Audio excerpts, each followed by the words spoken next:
objects that are most likely to hit the planet. And once it's trained, you can apply this network to all the unknown asteroids. And then you can make a selection and saying, hey, these are the ones which appear to be having orbits similar to the ones which we know are hitting the planet. That doesn't mean that they do, but it only means that they look very similar to the ones we know they do. What else did you find? Should we be particularly concerned about anything? One thing that we did find is that our neural network was able to go and identify a handful of asteroids which weren't considered potentially hazardous, that when we went and integrated them forward in time, they came quite close to Earth. We find a handful which were not detected before or not considered being dangerous before, and we think they are potentially dangerous. It's very hard to simulate kind of going forward in time an asteroid that's going to hit Earth because, well, the Earth is really small. And space is really big, and then you have to have very exact parameters to shoot an asteroid that goes and hits exactly Earth. And then Simon had the ingenious idea of not even trying to do that and just launching the asteroids from Earth's surface and integrating backwards in time. It's very hard to make it hit. So you need a lot of calculations which all end up in nothing. And the idea was then like, well, let's not do that. This is basically what NASA is doing. NASA is taking an asteroid, making multiple copies of them, shooting them all forwards in time, calculating their orbits, and then see what fraction sort of gets close to Earth. Not even hitting Earth, but getting close to Earth. And that they call it a potential impactor. So you calculate the solar system forwards in time for, let's say, 1,000 years. And then you launch asteroids from the surface as if you go forwards in time, would fall on the surface. You calculate them backwards to today, and then you get your orbital parameters of today's asteroids, which you know will land on the planet. And those you can use as known impactors and compare with all the other asteroids in the solar system. Can simulations and AI, can those things fill in the gaps where perhaps telescopes and other imaging tools can't? Absolutely. Since the observations get more complex, the physics gets more complex. And if the physics get more complex, the mathematics becomes more complex. And at some point, you can't solve your problems analytically anymore. And then this is where the computer comes in. Now we have this trained neural network. We have a way of calculating in a fraction of a second whether or not an asteroid is potentially dangerous or not, and therefore deserves more attention or more time to spend on for really finding out if it is dangerous. When it comes to hunting asteroids, time is critical. What we can do about a potentially hazardous object depends a great deal on what we know about it and how much time we have before the encounter. We'd really like to find them when they're decades away, because the more time you have, the more options you have, and the less energy it takes to move an object aside. It also means we might not have to resort to launching a nuclear warhead at an asteroid. Until recently, pretty much our only choice. That's an option of last resort, in my opinion, yes. We have lots of options available. You can just simply bump into the object and just nudge it out of the way. That's one possibility, and that's kind of, in a way, sort of the simplest thing to think about, just nudging it off its path a little bit with, a massive object, a spacecraft, let's say. It's kind of like bowling, if you will. If you have a long time or a long stretch of runway in the lane, just a very small twist on the bowling ball will make a big change in where it ultimately ends up. Another option would be something where you take a very big, massive spacecraft and you park it next to the object and you use the force of gravity as a towing rig. That takes longer, though, and you need to be able to send a pretty massive spacecraft, and it obviously depends a lot on how big the asteroid is. Other options start to get more and more complicated, and they range from painting one side of the object a white color and painting the other side dark, and then letting the pressure of light sort of perturb its orbit. In a departure from the lab and computer simulations, NASA has real plans to rehearse kinetic impact deflection. In 2021, the agency will launch DART, the Double Asteroid Redirection Test mission, which will intercept a 160-meter asteroid in 2022. Better to practice now before we have to deal with an actual threat. In the meantime, discovering asteroids is our best bet. Thousands of scientists and amateur astronomers around the world make up an informal network that survey the heavens. But that may not be enough. NASA wants more resources to map our solar system and better technology. We need to ramp up our network of sensors, and also we need to just continue to strengthen our network of international observers so that we can get follow-up, because we find these objects when they're distributed all over the night sky. Once we get more observations, we get better data, we can make better predictions. If you look at the big impactors we have had in the last, let's say, 20 years, or maybe 30 years, or 50 years, most of them we haven't seen coming. So the danger, the real danger, I think, comes from the objects we don't know about, and not from the objects we do know about. This particular natural disaster, like a lot of natural disasters and like climate change, is a problem of the global commons. So the thing that we risk collectively is that it sort of then becomes nobody's problem, and nobody takes ownership over it. The asteroids are all over the sky. They just truly cross boundaries and borders with a second's notice.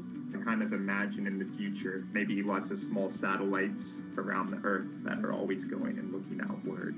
I mean, I think it's something worth investing in. It's our existence at stake, right?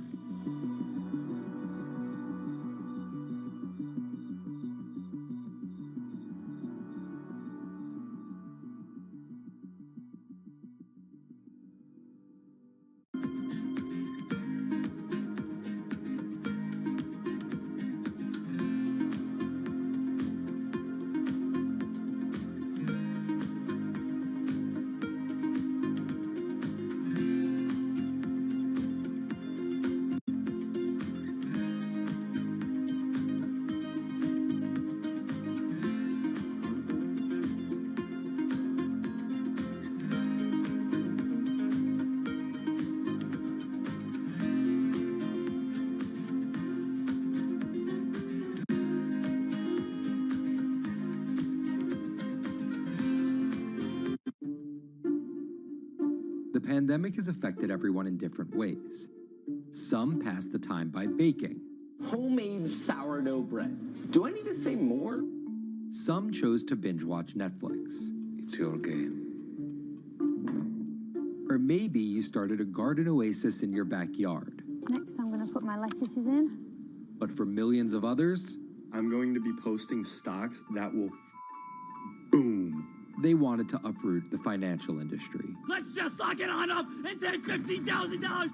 Here's a stock that can change your life. I see a stock going up and I buy it and I just watch it until it stops going up and then I sell it. I have gained over $3 million. I want some free money.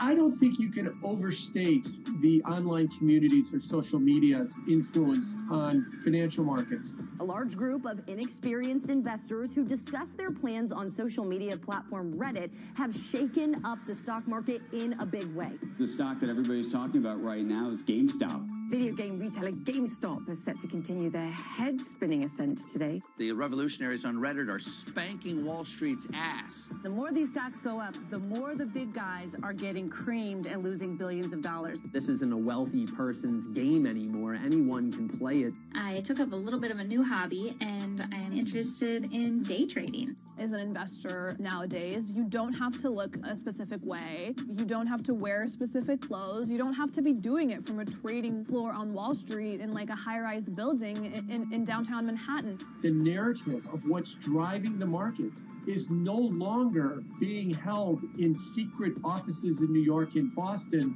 of privileged people talking to other privileged people. It's right out in the open.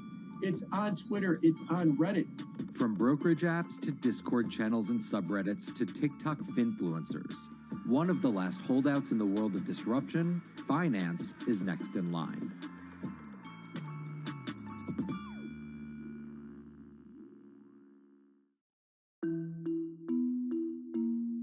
Investing should be as ubiquitous as shopping online.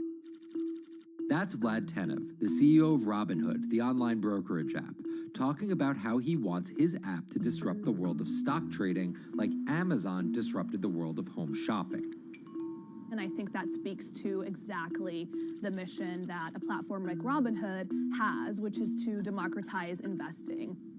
Robinhood was started in 2013 by Vlad Tenev and Baiju Bhatt in, where else, Silicon Valley, as an alternative to the big brokerages, but with one big difference. As they were building the social network around finances for people, they realized that there was a gap in the market and that free trading could become something that they could bring to the markets, they could disrupt the industry.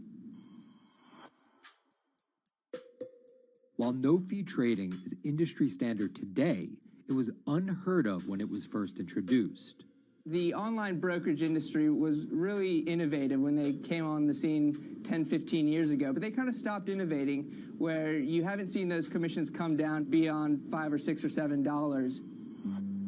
Robinhood think that by offering zero commission that they're going to push people onto this platform.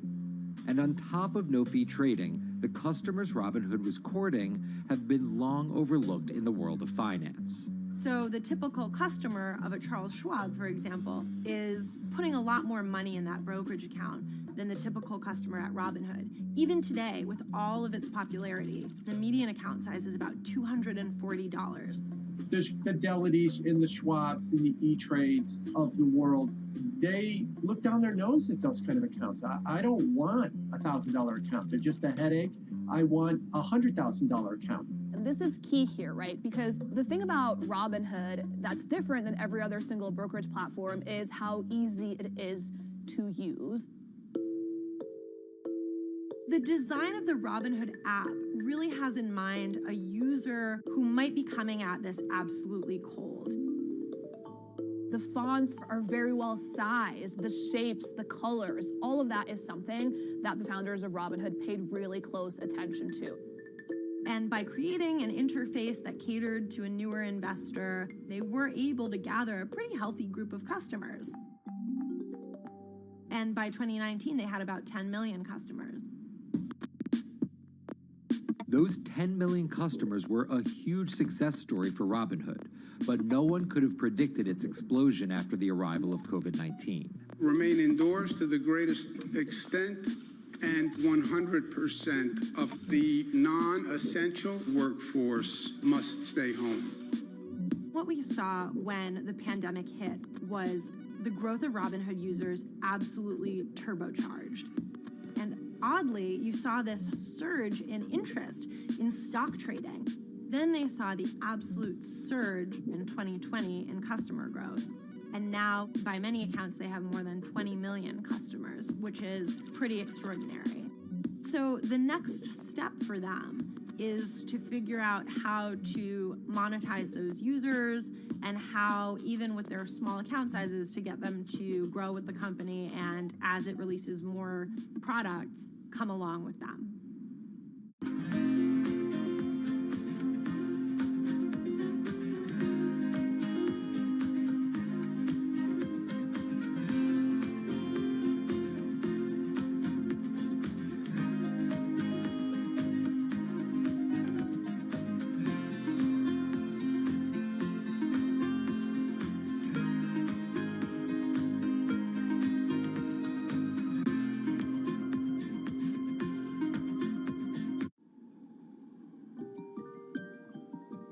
Robinhood would become one of the COVID economy's breakout successes. Robinhood traders, as they're called, became the shorthand explanation for the frenzy of often speculative retail investing after the pandemic lockdowns. Kids wake up in the morning, they go on Robinhood. They're, in the shower, they check Robinhood. Kids are learning how the stock market works at 18 while they're at school, checking their phones in between classes because notifications pop up telling them what their stocks are doing that day. With these new tools, millennials and Gen Z are investing in the market in ways their parents could have never even dreamt of. That is sort of key when we talk about the divide between older and younger generations, is that the younger generation is exposed to so much more information and tools at their disposal to do what they want in the market. The older generations, you never had the technology or the cost structure that you could play the markets like you can today. So you were stuck with giving your money to a professional investor and paying them a fee to do it.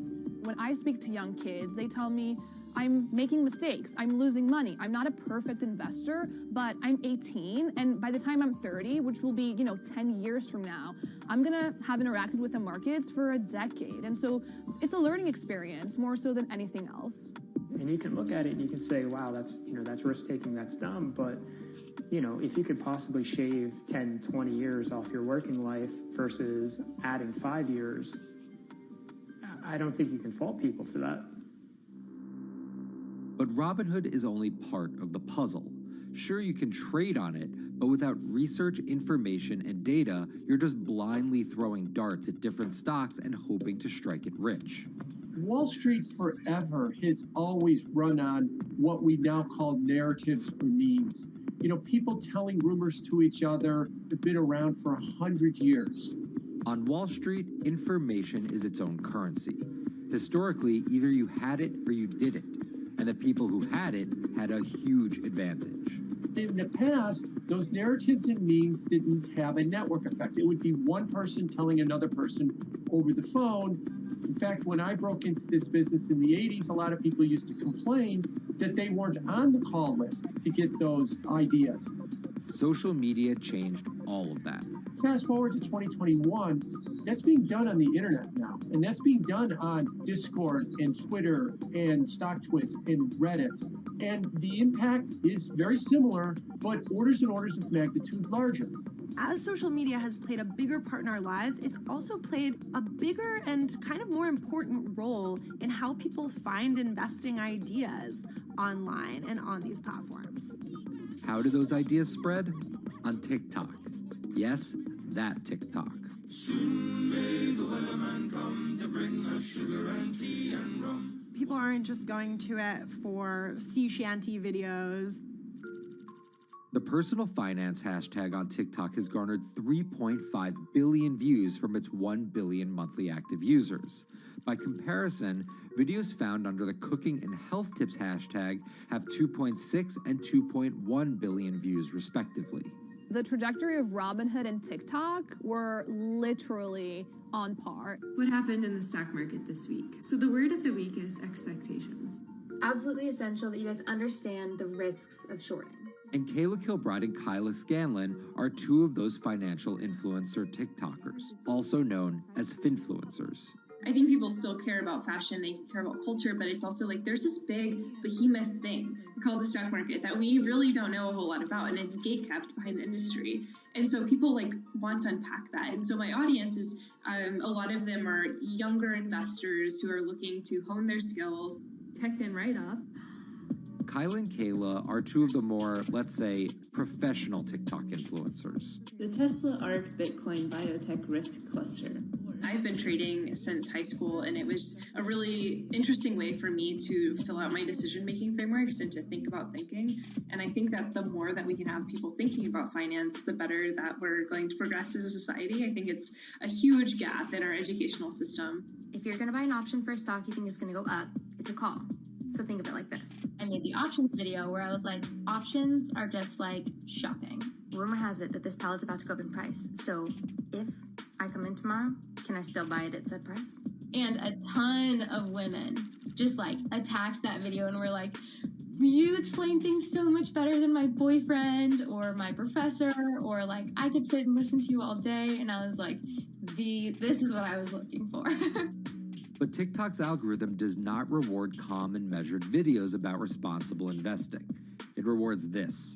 Watch this video for 30 seconds and you'll be rich for the rest of your life. I try not to say the A word, the ALGO word, because TikTok listens to us. The algorithm does impact how you feel. You do notice which videos do better versus which videos do worse. How do you catch someone's attention in less than 60 seconds? And how do you make it something that they're like, I need this in my life? Nearly impossible to do that in 60 seconds. But the people who perfect it are the people that you're going to watch and going to stick around. And where people are sticking around? Reddit. And its nearly countless subreddits about finance. And by far the biggest one of those is Wall Street Bets. There's a lot of social media platforms out there, but Reddit is the social media platform for finance. Places like Wall Street Bets is where it all goes down. Started in January 2012, it wasn't long before Wall Street Bets adopted a 4chan-like etiquette, leading to their tagline, like 4chan found a Bloomberg terminal. We had all these unexplained stock moves, and we would be grasping for why stock XYZ jumped 20% in a day. And you would look at Wall Street Bets, and you would see people there talking about buying options in that stock, and it sort of, squared the circle, so to speak, and started making sense. And it was at that point that it was like, wow, we have to start paying attention to this. Some people on the platform really spend tons of time, and others are just looking for entertainment and to have a little bit of fun, effectively gambling or looking for an outlet, trying to make a little bit of money. Then on top of all of that, there were stimulus checks. Now, clearly, this money is going to people who need to use that to eat, to live, but there's a lot of people who use this money to invest in the stock market. And it's not just stock tips. People quote-unquote YOLO their entire life savings or stimulus checks on a single stock. They post what is called gain and loss porn, screen-grabbing staggering hits and misses on stocks for the entire community to see. I'm about to lose everything. And while some of the people on Wall Street Bets are novice investors, the community contains multitudes. In one respect, what it did show us among these network groups is they are very sophisticated. They're not a bunch of ignorant people talking to other ignorant people. And this is where the pieces of the puzzle all come together to wreak havoc on Wall Street for a solid week in early 2021. It's pretty clear that the combination of more people having retail brokerage accounts and trading apps and more people being stuck at home looking for some kind of entertainment and some kind of community online came together in this very singular way. What came together is GameStop. Let's go back to the beginnings of what happened with GameStop a couple of years ago. On the boards like Reddit and StockTwit, a lot of people were talking about GameStop as being attractive value. Some of them are even, Wall Street alums who left the industry and now still have access to tools that they can use to improve their financial well-being and make very good decisions. And I think Roaring Kitty is a perfect example of that. GameStop is one of the most compelling asymmetric opportunities in the market today. Really, I don't understand how you could disagree with that. At the same time that this crowd was talking it up, the hedge fund institutional crowd didn't like this stock at all, and it had the largest short interest of any stock in the New York Stock Exchange going into late 2020. Short selling is a bet that a stock price will fall, and it's a fairly simple concept. An investor borrows a stock and then sells it. The investor is betting on buying the stock back later for a lower price, before returning it to the original owner, pocketing the price difference. What a short seller would tell you is that they almost act as a policeman in financial markets, or they're at least looking for companies that aren't what they say they are. And that can range anywhere from an outright fraud that some short sellers try to expose to just a company that's not worth as much as investors think it is. The problem is, if the stock price rises, the short seller has to come up with the money to buy the stock back. And the more it rises, the more it costs. And that's what's called a short squeeze. And the hedge fund Melvin Capital was on the wrong end of that squeeze. Melvin Capital lost over 50% of its money in the month of January alone, just from being caught in the short squeeze of the stock. This is where the disruption comes in. One of the most wild stories you're ever going to see. GameStop shares absolutely going nuts. In less than a year, the company's stock has jumped from less than $3 a share to almost $350. Cheers, everybody! Roaring Kitty has turned $50,000 or so investment into some $14 million. Whoa! Investors all over social media use the free trading app Robinhood to wreak havoc on Wall Street. They're actually piling on into some of these stocks to really hurt the professional short sellers. And they all used Reddit, Twitter, TikTok, and Discord to tell one another to keep buying and, quote, hold the line and not sell GameStop. People are getting cheerleaded for jumping in, buying at the highs. They're saying, keep going. And it was working too, until Thursday morning, the trading app Robinhood sent out this tweet. In light of current market volatility, we are restricting transactions, including GameStop. people were really angry. Robinhood was supposed to allow the regular people to play the same game these big boys are playing. But instead, we were all taken for schmucks, and they screwed us. Shares of GameStop are jumping again now that retail investors are being allowed to buy shares of the stock. But what we learned is that when people organize online, they have the ability to disrupt the market. And it was a big sign the ivory walls of the institution aren't as powerful as maybe the institutions thought them to be. I don't know if pumping up GameStop was the best use of billions of dollars, but I think that as a signal to society, it was pretty interesting and powerful. The GameStop saga was so impactful that both Vlad Tenev and Roaring Kitty were called in to testify before Congress to clarify each of their roles in the saga. One thing that's emerged from the congressional hearings is that they're interested in how retail brokerages make money and whether they're keeping the best interest of their customers in mind, but it's pretty fuzzy as far as what they would actually do as a result.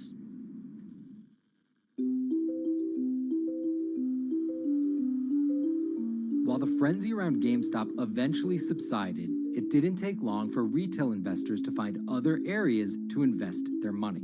Take a look at Bitcoin going bananas over the weekend.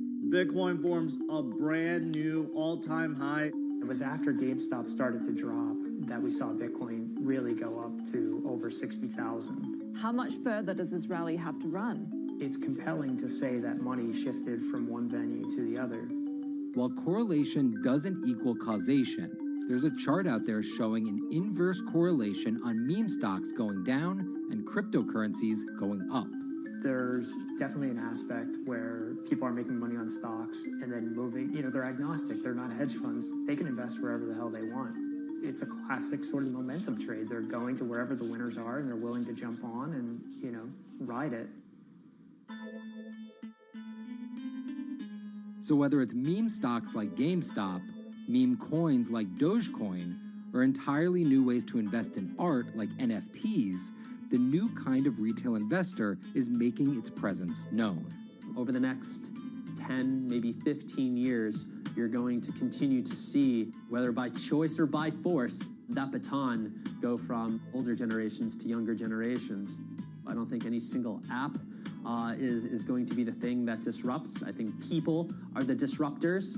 How people get ideas about what to invest in has become increasingly entwined with social media. And as social media companies govern more and more of our lives, the fact that now they're tied in more intimately to people's wallets is something that we might want to understand better.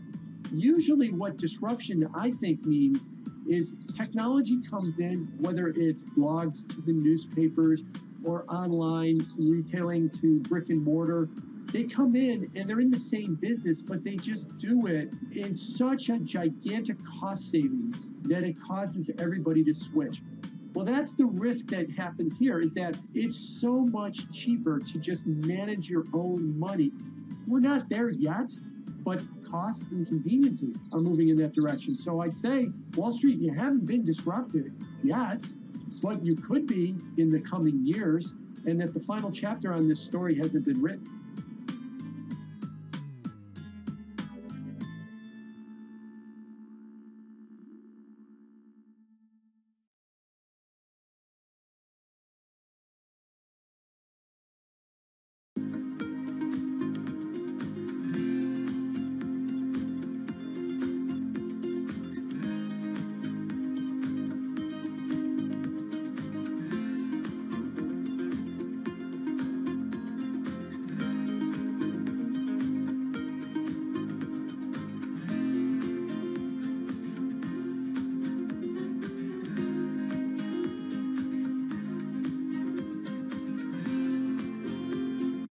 Meet Bloomberg's own David Nicholson. Now, his happy place is out in the field, on the open road. But like the rest of the world lately, he's been working from home a lot more than he's used to. COVID-19 has prompted a massive urban exodus as professionals of every ilk yearn for more space to live and work. As a result, rural areas have exploded, and they're poised to experience a resurgence as more and more families pack up and leave the big city to try out life in the burbs. But there's one problem with that. Not all internet speeds are created equal. Anyone who might need to upload or download large files for a living may not want to pack up and move to that cabin in the woods just yet. Now, David's house isn't a cabin, but it is in the woods, and inexplicably, his internet is workable. My internet is okay. I pay a lot for it. It's around $140 a month. The download speed's great, and the upload speed is terrible, which is really bad for my work because I have to upload these massive files. But I'm definitely one of the more lucky ones in this community. Just a few miles down the road, my buddy has awful internet. It's usually under 2 down and under 0.2 up, so it's often unusable. Some days it's around 1, and other times it'll drop down to about 0.2, 0.3. I just want to be able to have internet at my house without having to go outside the normal ways of acquiring internet. It's really frustrating. We're literally a few miles away from downtown, and it just cuts off. This is a problem, and the solutions are not there yet, because getting high-speed internet in rural areas en masse is something our providers may simply not be ready for.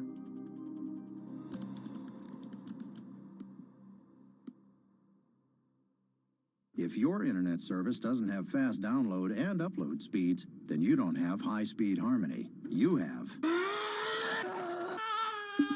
Americans on average pay about $70 a month for internet at home, but in rural areas, it could cost a lot more for a lot less service. So the pricing for a fixed wireless provider here can be something between $80 and $150 for about 25 megabits per second. However, gigabit service, which is 1,000 megabits per second and symmetrical, is running at about $119 a month or $130 a month. That's John Paul. He co-owns Spiral Fiber, an internet service provider here in Nevada County, California. And for the past 10 years, he's been trying to bring an affordable fiber optic network to town. It all started when he applied to be part of the pilot program for Google's fiber service. Across the country, civic boosters have been going to extremes, chanting, singing, and marching, trying to get the search engine giant to look at their town. The internet these days is crucial to be in the world, to be a part of the world, and to be connected to your community. Google ultimately went with Kansas City, Missouri, which left Paul on a mission to get funding to lay out fiber optic networks for gigabit service. Over the next several years, he would attend conferences and pitch venture capitalists and apply for grants to make his vision come to life. One of the biggest roadblocks to building infrastructure for the internet here in the United States are the existing large providers. They have their land staked out.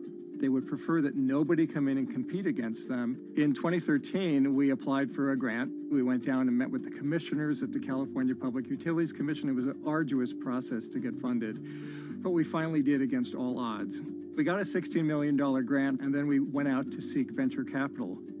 Then, in March of 2020, the pandemic hit the world. Everybody got locked down, and everybody came home, and everybody started using the internet. And I remember seeing on one of the local fixed wireless providers' websites, they've said, hey, we know you're all staying home, but please don't use too much video, and please don't use too much bandwidth. And I thought, that doesn't work. The U.S. connectivity gap is far greater compared to countries that are considered its peers economically. Some developing nations actually have better internet than rural America, like in Kenya, which has a state-of-the-art fiber optic network fed in from their coastline. The American connectivity gap does largely affect rural areas that are either outside of service coverage or simply prohibitively expensive. This is Rebecca. She and her family moved to Nevada County just a couple miles down the road from David. They took for granted that high-speed internet would just exist in the area, and it's not something they even bothered to check on before buying their house. Turns out, all they got was dial-up. We wanted to move where we had a little more space, room for the kids to run around, just be out in the mountains a little bit more. Having come from a bigger city area where Wi-Fi is pretty readily available, we hadn't really considered that in our purchasing of the house, whether that would be an option or not.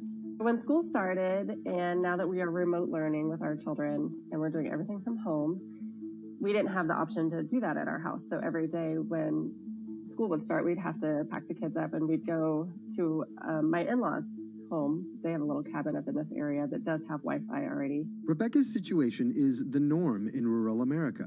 According to data from the Federal Communications Commission, just 4% of urban Americans lack access to broadband internet.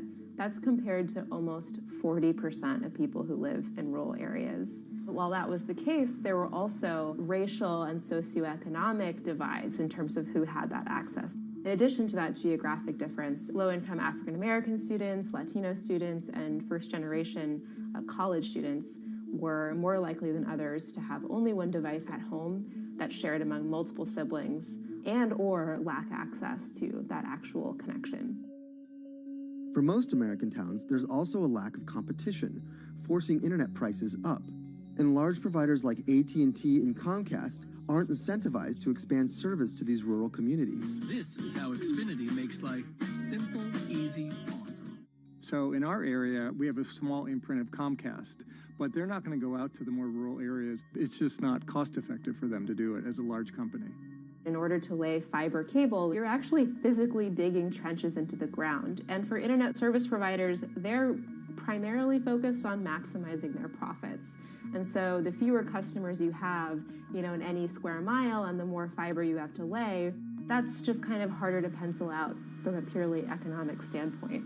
AT&T released a statement on the matter, expressing the need and desire for government assistance to fund fiber optic expansion to areas deemed unprofitable. Comcast released a similar statement encouraging more public-private collaboration on this effort.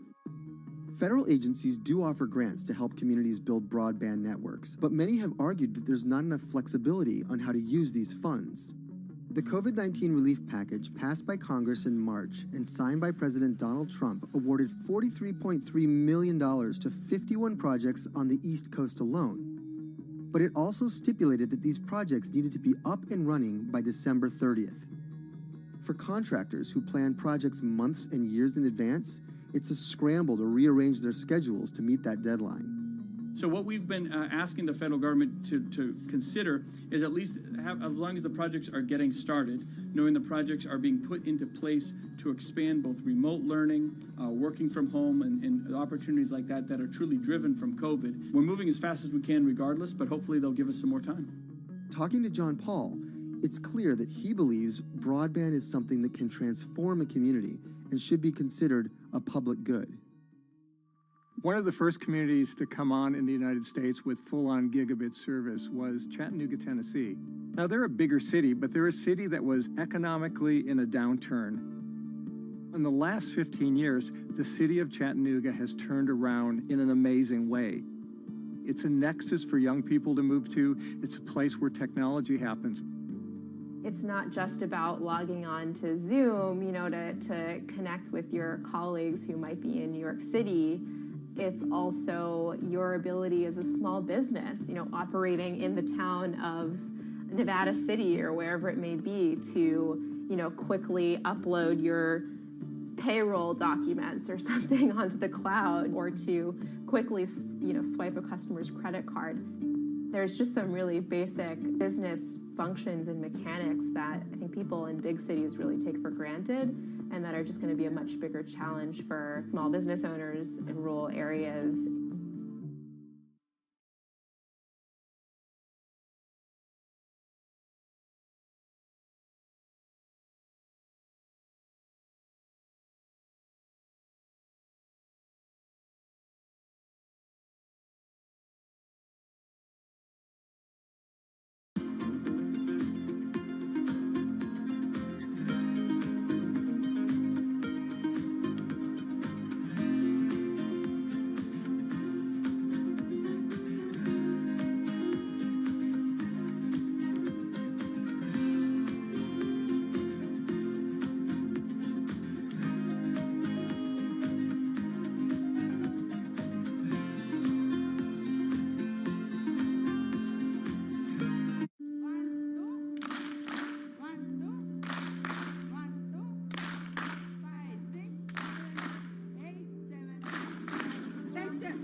Historically, the marginalized people, you call them as untouchables or Dalits, they have been kept away from the center of the knowledge.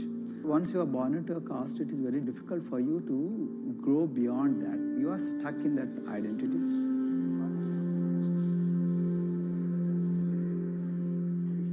I think education is the best way of liberating them. So that's how I chose to work in education sector.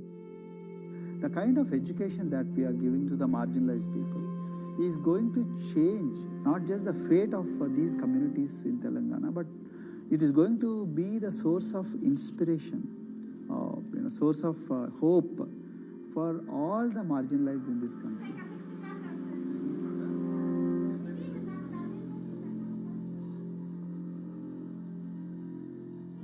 Greatest blight in India is the system of caste.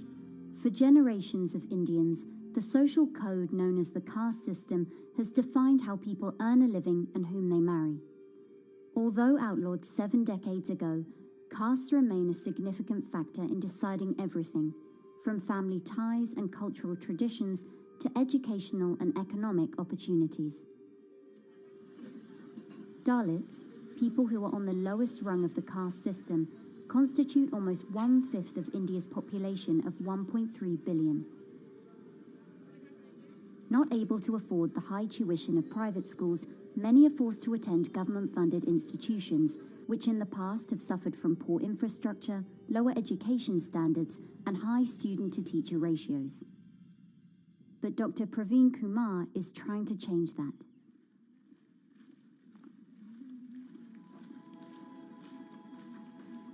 I am currently working as head of Telangana Social Welfare Residential Schools. So totally above 400 schools I manage. These are all residential schools for the students who are historically marginalized but talented and then poor. Of them, 60% are girls and then 40% are boys, because girls are more marginalized among the marginalized. Their voices are always suppressed. My approach to improve the conditions in the schools has been put your eyes and ears on the ground always. Talk to the parents, talk to the teachers, talk to the students, stay in the schools and then understand their problems, their challenges, both in classrooms and then the corridors and the dorms. Then go to the dining halls and see what kind of food they are eating, and then go to their homes and then what kind of food they are getting and what kind of challenges the parents have. Very good. 9th class.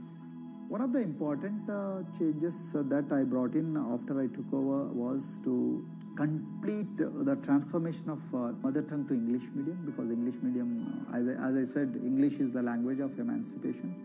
A language that connects you to the whole body of knowledge in the world.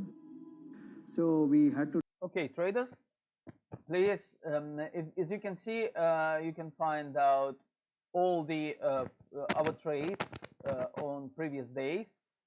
When we started trading, it was last week with Bitcoin. We closed 2 positions.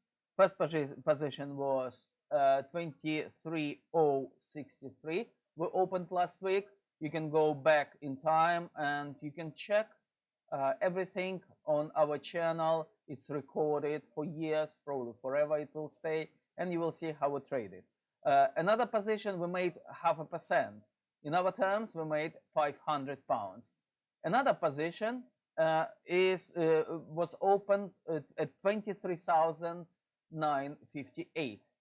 From that position, we made 4.2%. In our terms, it means £4,200. So altogether, £4,200 plus £500, we made £4,700 total in profit in about less than a week. Okay, it's not bad. All of you guys who followed our trades, well done. We made a profit. So stay with me. As soon as I will find another winning opportunity to trade Bitcoin or other Forex pairs, I will let you know. You will copy trades and we will close this trade together. Okay, guys? I'll speak to you later. Stay safe. Just to give an example to you, in 2012, in our institution, we used to produce about 6 doctors per year. But because of our, this self-liberating ideology of Sveroism, we have, this year, we have produced about 189 doctors. This is phenomenal for any poorest of the poor people. You know how difficult it is to get into medical colleges in this country. So, but today, because of this ideology, the students have been able to achieve this, feat. Pujita has been a farm laborer, and her parents themselves are agricultural laborers. And then this girl used to sell vegetables, but thanks to the residential education institutions, she came to the Gaulidoddi campus, and then she toiled very hard for 1 year, despite many problems. And today, I'm so happy to share with you that she has joined one of the prestigious medical colleges in the state of Telangana, Usmania Medical College, and then in future, she hopes to be a gynecologist. So this is the journey our children are hoping for. Similarly, the Mount Everest expedition. Mount Everest expedition, we are very fortunate enough to place the youngest ever female in the history of this world on the peak of Mount Everest. How did this happen? It's all because of an ideology that helps you to liberate yourself.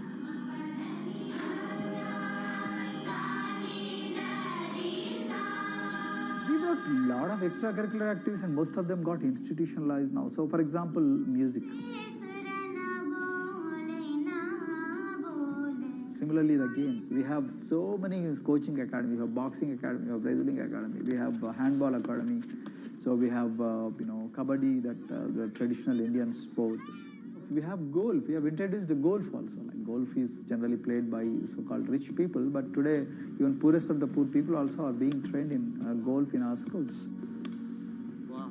So our intention has been to give all 360 degrees, type of opportunities to the students, so that whoever is interested in whatever activity, they can go and then do it. Break the barriers, break the fence, at least mentally, because poor people have been programmed to be victims, programmed to be subjugated, programmed to be on the margins, always, programmed to feel inferior. We wanted to change all that. There are certain games which are exclusive to rich people. There are certain languages which are exclusive to middle class and upper middle class in this country. To put it in one word, the sole aim of introducing all these co-curricular activities is to break the stereotypes which are recklessly imposed on these people. Their stereotypes Dr. Kumar knows all too well. Born a Dalit, his grandparents were labourers and access to the village well was restricted. Dr. Kumar credits his parents' belief in the power of education with helping him realise his aspirations. He went on to join the Indian Police Service, attended Harvard University, and then began pursuing educational reforms back home. I attribute whatever I am today, it's to my mother primarily. They educated me in the village, although there were no good schools. So then I stayed in social welfare hostels, the hostels which are managed by government for the poorest of the poor kids. I passed with reasonably good grades. Then I went to university, and then I faced worst form of discrimination in the universities. Like there were in those days I'm talking about. So the bathrooms and the toilets were exclusively meant for scheduled castes and scheduled tribes. We used to fight discrimination on one hand, and then again try to excel in academics day in and day out. So that's how I came to education, because I deeply believe that education is the only important weapon that can really place the poorest of the poor people from a very victimhood orbit to a prosperous orbit. I think in future this is going to be a game changer for the marginalized in this country.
If you look at a thermal image of a city and then compare that to a map of vegetation, you'll find that where there's greenery, the temperature is lower. That's because things like asphalt, concrete, and shingled roofs absorb more heat from the sun than trees. This is the urban heat island effect, and it accounts for higher temperatures in cities, often by several degrees compared with their surroundings. It's becoming a huge risk to human health as growing urban populations exacerbate the heating effects of climate change. Heat waves kill more people than any other extreme weather event, more than tornadoes, hurricanes, and even floods. That's why urban heat island mitigation strategies are being studied in Singapore by a group of researchers. The government-backed project called Cooling Singapore is now in the process of combining everything they've learned to create a digital tool that can help cities all over the world, starting with Singapore.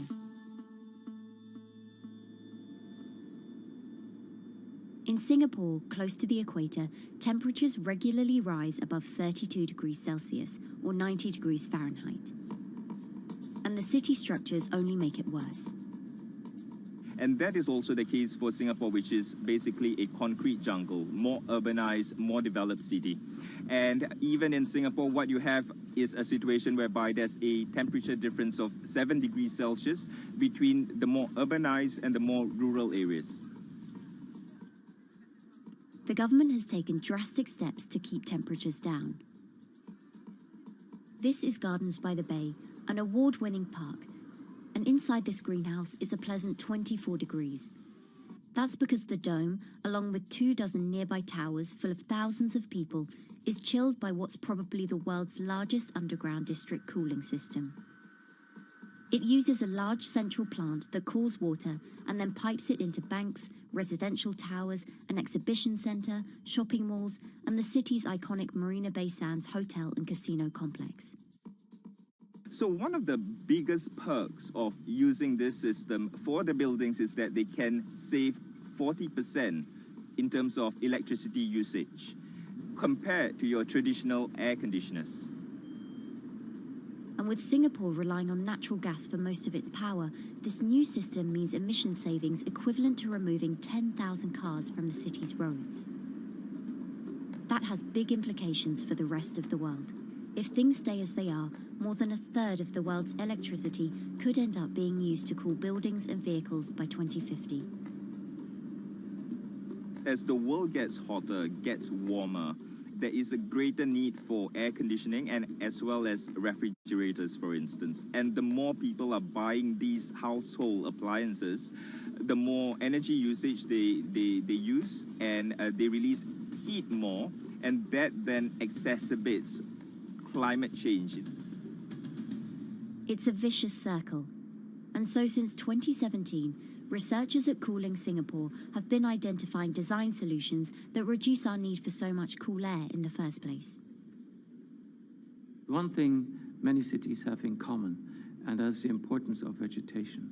That's a very important measure to mitigate the urban heat because of the shading effect, of course, and the psychological effects of the vegetation, and also because of the possible evaporative cooling effect of the vegetation. Vegetation can be, of course, on the ground floor in form of trees and shrubs, and you can walk under them. This is the so-called canopy layer that the vegetation forms above us. But vegetation can also go up the facades of buildings, and it can go to the roof of the buildings. Luckily, Singapore has been striving for the garden city feel for quite some time. It was a vision initially introduced by then Prime Minister Lee Kuan Yew in 1967 to make life more pleasant for people. And today, Singapore is one of the world's greenest cities in terms of urban vegetation. Kampung Admiralty, a community centre that contains health facilities and social spaces, now provides more green space than the plot of land it was originally built on.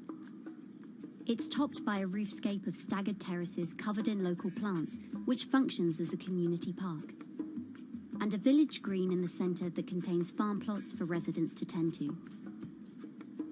Park Royal on Pickering was designed as a hotel in a garden that doubled the green growing potential of its site.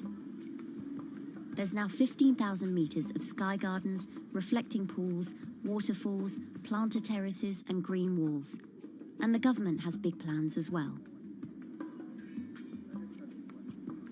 Singapore actually has a plan to plant 1 million trees and add more green spaces over the next 10 years. It is actually a mix of one thing to reduce the urban heat island effect, but on the other hand is also to get the people to be more connected to nature. But it's not enough. The city-state has still been warming twice as quickly as the world average over the past 6 decades. That's why Cooling Singapore has developed a catalogue of other potential heat mitigation measures. When you try to mitigate the urban heat island effect in a city or in any building, in a village as well, the first place to start is by shading of the windows. You have to keep areas clear so that the wind can move through it. Water of a certain depth can act as a very good thermal buffer. If you have to construct heavy buildings such as high-rises, at least you can make the surface, the facade, less heavy, and you can protect it from direct sun penetration. We have to make sure that no combustion engines will be in the city in the middle, in the medium to long-term range. So ideally, the electricity production is outside of the city, and you bring just the clean electricity into the city. You can at least minimize the use of energy in the city, and you can start to slowly convert the roofs, the facades of the city into production areas for renewable energy. In Singapore, unfortunately, this is a limited option, but in the long run, it could produce up to 20-25% of the energy, of the electricity needed in Singapore if all the roofs and the areas in the buildings, on the facades would be used to do that. With so many different ideas, Cooling Singapore is also designing a virtual model of the city to test them out.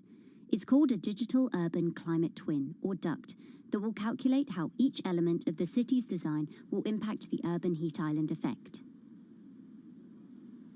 That means we model not only the geometry of the buildings digitally, but also we model the transportation, the insulation, the temperature, the radiation coming from the sun, the weather, the local climate, the even very, very microclimate of the city, the water, the movement of people in the city. We can invent scenarios, we can design scenarios, test them before we actually build them, and if they test very well, and we are sure that they will function, then we can start to build them and put them into reality.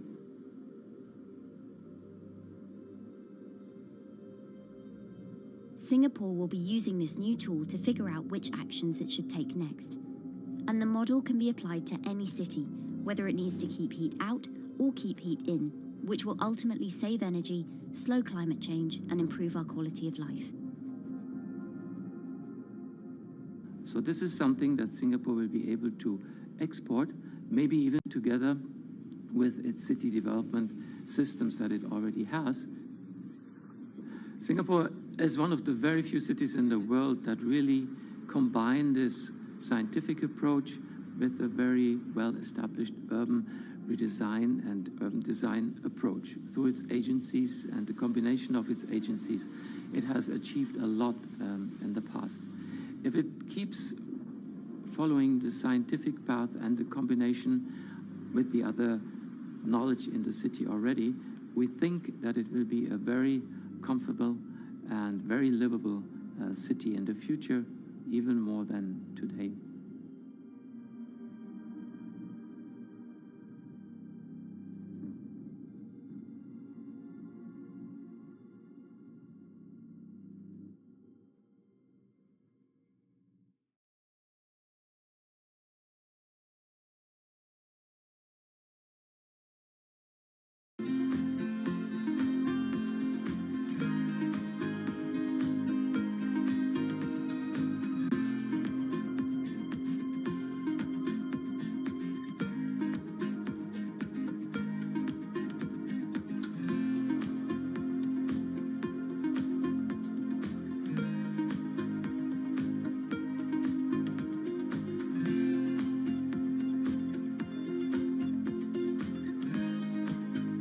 Times are tough.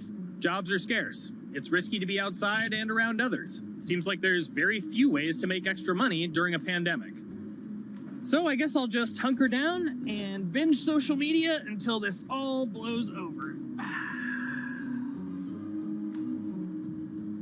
Wait, don't these people make money? How do these people make money?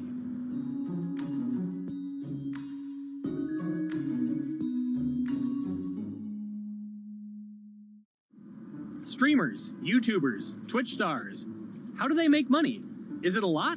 Is it a lot of work? I know, I gotta ask somebody in the biz, and I got just the guy. Austin John Plays. This is your full-time job now, right? As of November of last year, yes. This was always just kind of like a side thing. Like, any money that I made from doing my videos and whatever else, I never touched that because I didn't really think of that as being like real money. And then it started coming in more and more. And then it was like I hit my first day that I broke $1,000 and I was like, this is actually going to be money.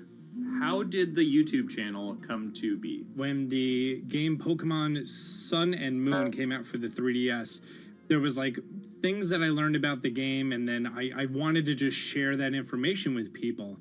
And at the time, I didn't have any way to capture a screen or anything, so I found like generic footage, and I kind of put it all together with so much editing. And that video got 6 views.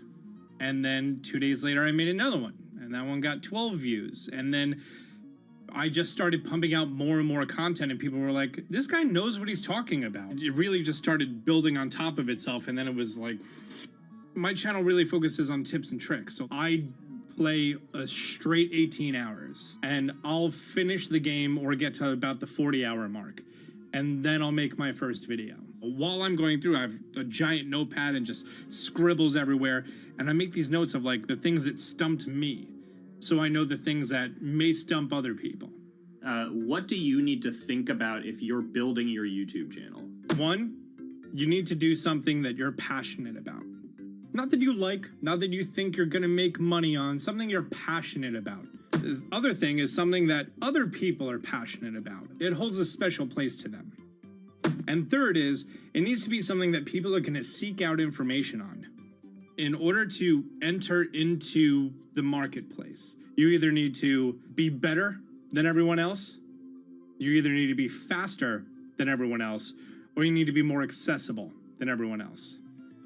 And you can't be more accessible because it's already on the platform. Granted, if you understand how the algorithm works, which is very similar to Google Analytics, then yeah, you can have a little bit of a head start. But if you're not doing it faster, and if you're not doing it better than everyone else, then why should anyone watch your channel? So my income as a YouTuber kind of breaks down to 3 different ways. 1, which is the bulk of it, which is ad revenue. Whenever you go and you watch a video and then there's an ad and then you wait 5 seconds and you hit the bottom right corner and then you go on to the next video, or a non-skippable ad, or the video starts immediately, you get the little banner ad at the bottom, or if you scroll down from the video, the first thing that shows there is an ad. Those are the 4 different types of ads that can appear on every single YouTube video. And all of them pay a certain amount. It varies on lots of things, like the country of the person who posts it, the country of the person who watches it, the time of year, where you are in the quarter, if there's anything going on with a reduction in ad revenue. Like, great example, COVID-19, companies weren't spending as much on advertising. So because of that, CPM went down. CPM stands for click per thousand. I'm using the Roman numeral for 1,000. And that means that for every 1,000 views, you get a certain amount of money. Now, on low ads, when I first started off, my CPM was 30 cents. So every 1,000 views, I made 30 cents. But then once I signed with an MCN and I started making more quality content and more engaging content, some of my better videos and certain times of the year, I can see CPMs as high as $12 to $14.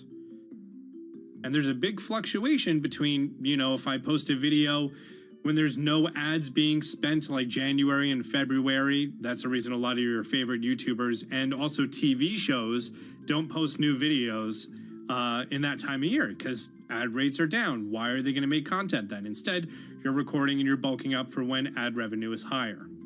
The second way that a YouTuber makes income is support, crowdfunding, things like that. When I first started off, Patreon was really the only option, but then they started rolling out supporters and members for YouTube channels. So whenever I have a live stream, you can click a button and then you can become a member, and then you get special icons next to your name. I believe they're called badges. Or on any video, you can hit the join button, and that helps support the channel. And then the third aspect of that would be merch. And for me, my merch has been somewhat basic. In fact, I'm wearing one of my t-shirts from last year right now. You have to endure the times that your first video gets 6 views, that you post it on Reddit and they say, shut up, and then an auto mod bans you. You have to go through that, because until you go through that and you discover why you're doing it, you're not doing it for other people, you're doing it for yourself. If you're not loving what you do, then it's not worth it. Huh. So make a channel about something that I'm passionate about. Oh, sweet. I guess I can make the channel about that.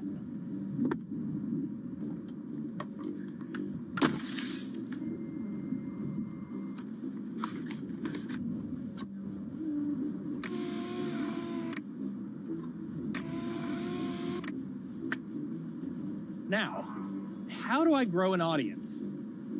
How do I get popular? It's all about diversification, right? You have to have a massive Twitter following. You have to have a massive Instagram following. You have to have a massive YouTube following.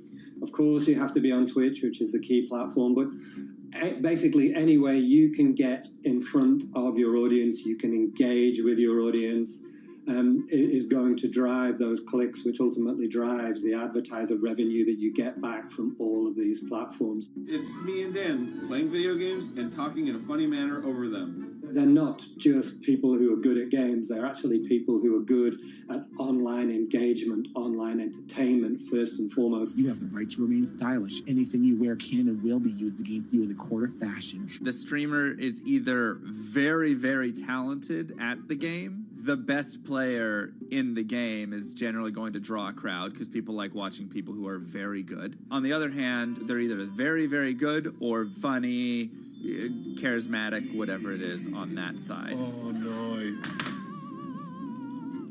You know, it becomes more of a show where they talk about other things outside of the gaming world, and gaming becomes really just a backdrop and an excuse to engage with that audience. There were those weird, like, Ronald McDonald, like, straight to VHS movies. You remember those? I'm personable, I'm chatty. I would kind of, when boring things were happening in the game, I would ramble on about, movies I'd watched or books I'd read and, or conversations I'd had and stuff like that. And so I think being personable was a big part of that. It's not just getting on and playing games. It's getting on and being an entertainer. You are putting on a show. All right, now let me go ahead and grab the samurai sword that every gym has. Okay, he's dead. To have a larger audience and to have that audience, I think, stay with you, you have to bring something extra. You have to find your niche. You have to find what works and what connects with the audience and what makes them laugh and what makes them keep coming back. You gotta make it a little more exciting, all right? Throw in a hanging bishop. Have everybody in suspense for a moment. I think the real most important thing is to just get used to being on camera. Like in any sort of performance thing, is get used to talking on camera. My first few videos were terrible, but because I sat down and did it for 6 to 8 hours a day, I just got used to talking and I got over that uncomfortable hump. If you go into Twitch purely with the expectation that you're going to make money, make a job out of it, have all this growth, and it's going to be great, you're probably going to burn out prior to getting to that point because there's very little payoff for a long time, right? Like multiple years generally before you really start to see a payoff. And so, those first few times you're streaming, nobody is there. One person shows up every 30 minutes, says hi maybe, and leaves, right? Like, it's very discouraging, I think, for a lot of people. And so you have to be there just loving it. You have to love talking to yourself when nobody is around. You have to love just the game that you're playing, all of that stuff, because it takes a while, and I think a majority of people burn out prior to getting to the like profitable point of it. And there you have it. My very own YouTube, Twitch, Discord, and streaming channels all ready to go live. It's a veritable social media ecosystem just on the verge of thriving. So, don't forget to smash like and subscribe, and visit my Patreon for perks. Also, go to my merch page. And one last thing, stay cool, my friends.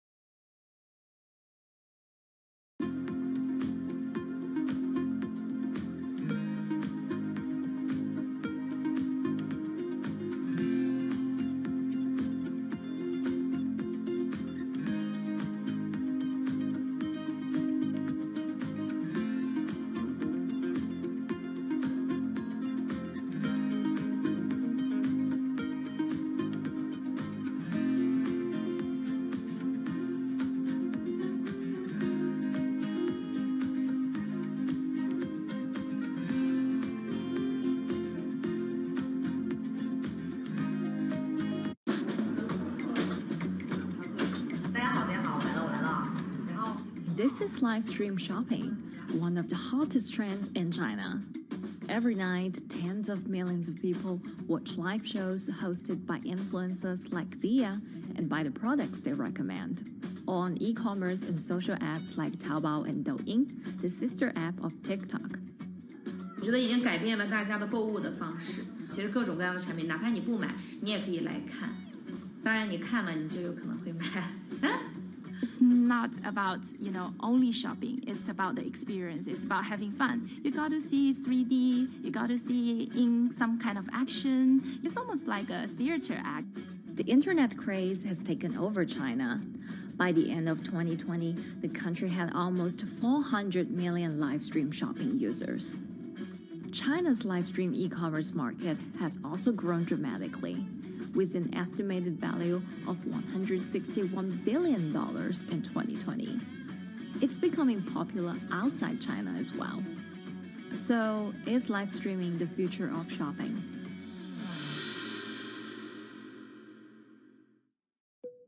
Live streaming is not a new thing. In China, it started in 2015 with the rollout of 4G. And it was first used for entertainment and socializing. Many live streamers performed for their followers or chatted to them, making money by receiving virtual currency and gifts. In the West, live streaming is mainly the domain of avid gamers. In China, it's broken into e-commerce. China actually has a very big e-commerce empire, so it uses these super apps, what we call that you have payment, you have search of information, you have recommendation system, and you have huge amount of goods available on the platform, and as well as a lot of consumers. So with this advantage, they merge these features of live streaming to make the influencers actually sell goods. Here is a perfect choice: nice neutrals, beautiful print, nothing overwhelming, and the warmth and comfort of flannel. This is item. Traditional TV shopping involves a one-way direction, whereby a host introduces a product, demonstrates certain things, and say, call this number or something. But live stream shopping is live. That in itself is a very, very big difference. It causes different psychology. And live stream shopping is a very entertaining way of actually engaging someone else. When you shop, actually, this live streaming video will continue. It will minimize into a corner, and you can buy the items and pay all on the same app. And after that, the live streaming screen will just enlarge by itself, and the promoter will come back to screen. So it's very convenient. Taobao, one of China's biggest e-commerce platforms owned by tech giant Alibaba, added a live streaming function in early 2016. In the following years, other e-commerce and social platforms like JD and Douyin also integrated this feature. 开头的时候还是有很多的挑战的，对画面的这个流畅，然后是否能够很真实的去还原商品，它其实在这个上面是有很高的这个门槛跟技术的这个卡口在的。不管是我们的这个用户的接受度，还是商家的这个上手的这个难度都很高。但是这几年下来，基本上难点在不断被突破的。Over $70 billion worth of goods was sold via live stream on Taobao in the year through March 2021. Latest surveys show that over 60% of live stream users in China were watching shopping shows, and over 65% of them shopped at least once via live stream.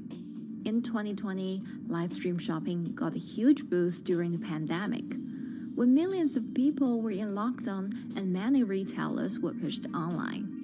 People, during the lockdown, felt like there's a need for more social interactions. This live platform creates an interesting kind of environment that gives people the sense that I'm actually interacting with you. And then live stream shopping brings in a lot more variety of things that people could buy and satisfy, the sense of like losing control, especially during the pandemic. At the heart of this craze are the top influencers who have tens of millions of followers and sell products worth millions of dollars every night. They often use their star power to get bargains from retailers, which in turn boosts their own sales and influence. So if you think about China's live streaming, you have to know the king and queen of the influencers. The queen of live streaming, Via, she is actually having the biggest viewership and the biggest sales volume for a long time on Taobao platform. She can sell everything from like Gucci sunglasses, lipsticks, homes, and cars. One time she offered her followers to go on a Tesla ride with her, and she even, for once, sold a rocket launch in her live streaming room for 40 million yuan. The king would be Li Jiaqi, more widely known as Lipstick's brother. He used to be a cosmetic sales before he turned into live streaming e-commerce, and he knows a lot about the cosmetics. So he's the one that will actually put the lipsticks on himself when he's on the show. Top live streamers like Via and Li Jiaqi have become celebrities in China and can earn millions of dollars a year. Although not everyone can be as popular, mid-ranking live streamers like Tiffany still earn a good income through sales commissions. 如果说单从收入方面来讲的话，那主播的收入是比普通的工作要高很多。但是呢，主播这个工作时刻对身体，包括对精神都有很大的一个考验的。就是每天需要集中精力，然后长达5-6个小时，这种状态是很累的。而且这5-6个小时的话，你是脑子是不停的，然后嘴巴是不停的，然后手也是不停的，眼睛也是不停的。像我们做主播，不是说单一的只做直播一件事情，然后还会有选品的一些工作，然后还会有一些其他的事情排在里面，其实是没有个人生活的。那我觉得增强粉丝影响力的话，不是说某一件事情。可能今天做了什么事情你就增大了影响力，而是每天不断的内容的输出，粉丝不断的可能对你的了解，慢慢的信任你。没有芝麻酱的味道，如果吃不习惯的话就慎买。A lot of successful live streamers are generally very good at communication. They're very good at articulating very simply what a product does, what a product doesn't do. In order for them to sell, they need to be trustworthy and appear trustworthy, and they need to show in some ways that they're authentic, right? So for Via and Li Jiaqi, they are able to articulate that quite a bit through their body language, through what they say. For example, Li Jiaqi will also sometimes say bad things about certain products because to him that's his honest opinion, and sometimes people want to hear that. And so they seem very credible, they seem very trustworthy, and don't forget, they're also very entertaining and very interesting. If you're familiar with Li Jiaqi, he won a Guinness record for like the most lipstick applications to models in like 30 seconds. So if you're able to create a lot of buzz with interesting things that you do, people who may not want to buy lipsticks will also stream in just to watch what he does. And then from there, you might get hooked. 这就是一般女生出门的时候涂的口红的颜色。Live streamers also use sales techniques such as limited time or supply. This sense of scarcity can often encourage viewers to buy. The platform in itself creates and enhances some of these things because you see it live. Something we call social proof has taken over, meaning that, hey, other people are interested, other people are joining in, other people want the same product. and they add it in the chat and they ask questions and they say, oh, I want this too. What happens then? It makes the whole product even more scarce. But it's not just influencers. Local farmers, luxury brands, even mutual funds have also started their own live stream shows. Working with very top-tier live streamers can be risky. It's not necessary that the benefits will end up with the brand. So we see company executives opening their own shows, and we see like P&G have their own sales room which runs shows every day as well. We also have like local governors in like small towns to sell their agricultural products. So the live streaming is definitely transformed the way product owners can think about how to reach their consumers, and it enables a lot of players to actually sell. Live stream shopping is going global. Merchants in Southeast Asia have embraced this trend. And in the West, Amazon has upgraded its live streaming function, adding interactive features like chat rooms. Companies, including Google and Facebook, are also developing and investing in technologies to integrate video and e-commerce. 直播电商它其实已经开始成为主流，它未来的发展空间跟潜力都是巨大的。接下来大家会越来越依赖这种购物方式，会变成一个比较日常化、比较规范化的这么一个趋势。If you look at the numbers alone, their numbers alone, Li Jiaxi's numbers or Via's numbers, you know that they can sell and you know that they can generate revenue. Are they able to sustain it over a long period of time? It depends on how innovative they are at changing some of the things that they do. But you can't expect consumers one day turn into virtual shopping for good. There will be the nature of us that crave to go into the store, to touch the goods and actually wear it and see how it looks like and walk around in that with our friends. And those things wouldn't be replaceable with live streaming.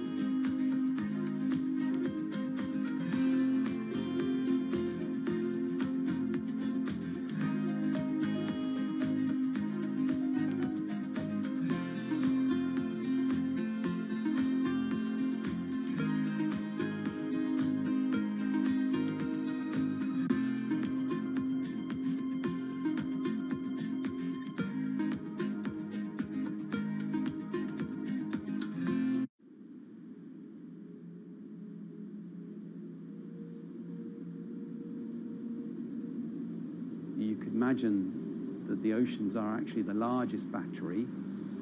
We're storing huge amounts of energy in the oceans. The wave motion can be very deep. It can extend down several hundred meters. And once it gets to the near shore, from about 50 meters, the whole water column is moving backwards and forwards. As we search for ways to reduce our reliance on fossil fuels, some are looking to a largely untapped potential source of renewable energy. In theory, waves off the coast of the United States alone could generate over 2 trillion kilowatt hours of electricity a year, enough to power more than half of the country. Waves intensify and subside not as quickly as the wind, and that means that it can produce a smoother power generation curve. One of the potential advantages of wave energy is that it could act as a complementary source of power compared to other renewables on the grid if it were to be scaled up to commercial scale.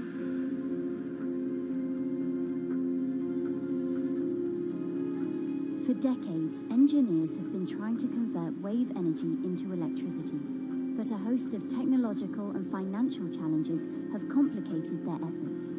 In the years from around 2006 to 2015, there were a spate of bankruptcies in the sector, and this was largely because of a lack of kind of continuous proven projects out at sea with reliable electricity generation. Since then, companies have been trying to develop the technologies at a steadier pace and with a smaller cash burn. But the same questions remain. Can companies develop devices and technologies that actually work? Is wave energy just a novelty or something that can become a major renewable energy source?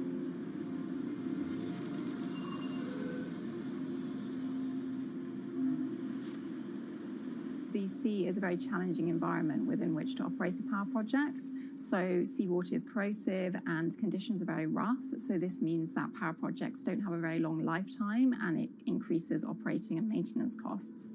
Partly because of that, many early wave energy projects hit rough waters, such as the Palamas Wave Energy Converter in Portugal and the Isla Limpet project in Scotland. But that hasn't stopped others from trying.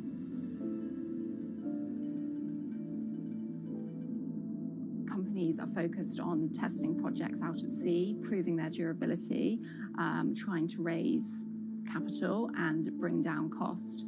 The sector hasn't really converged around one single technology design, and companies are kind of undecided about which design works best.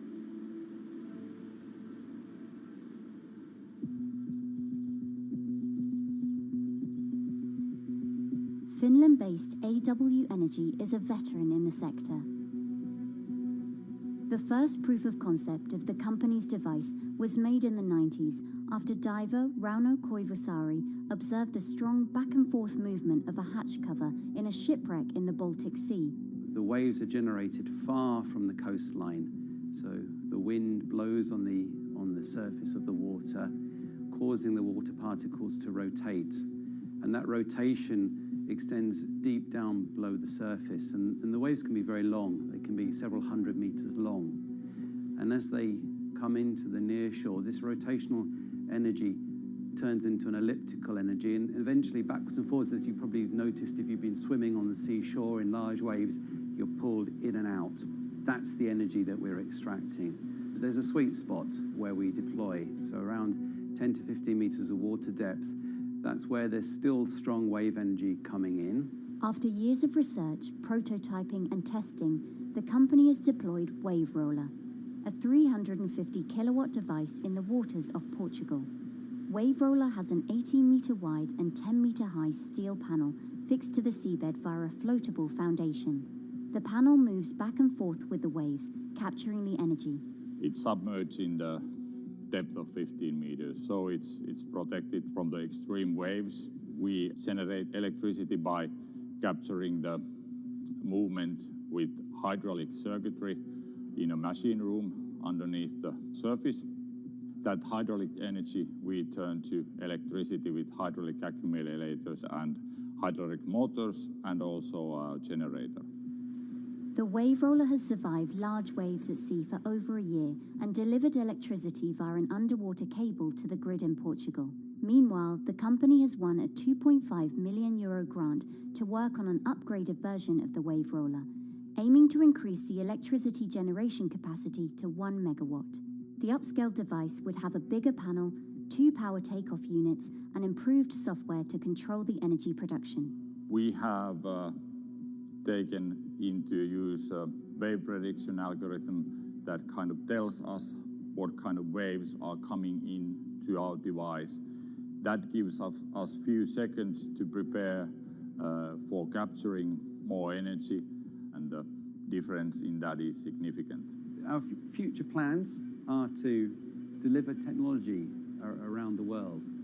So I'm hoping we can be working on delivering technology to projects in Asia and also in the American continent as well.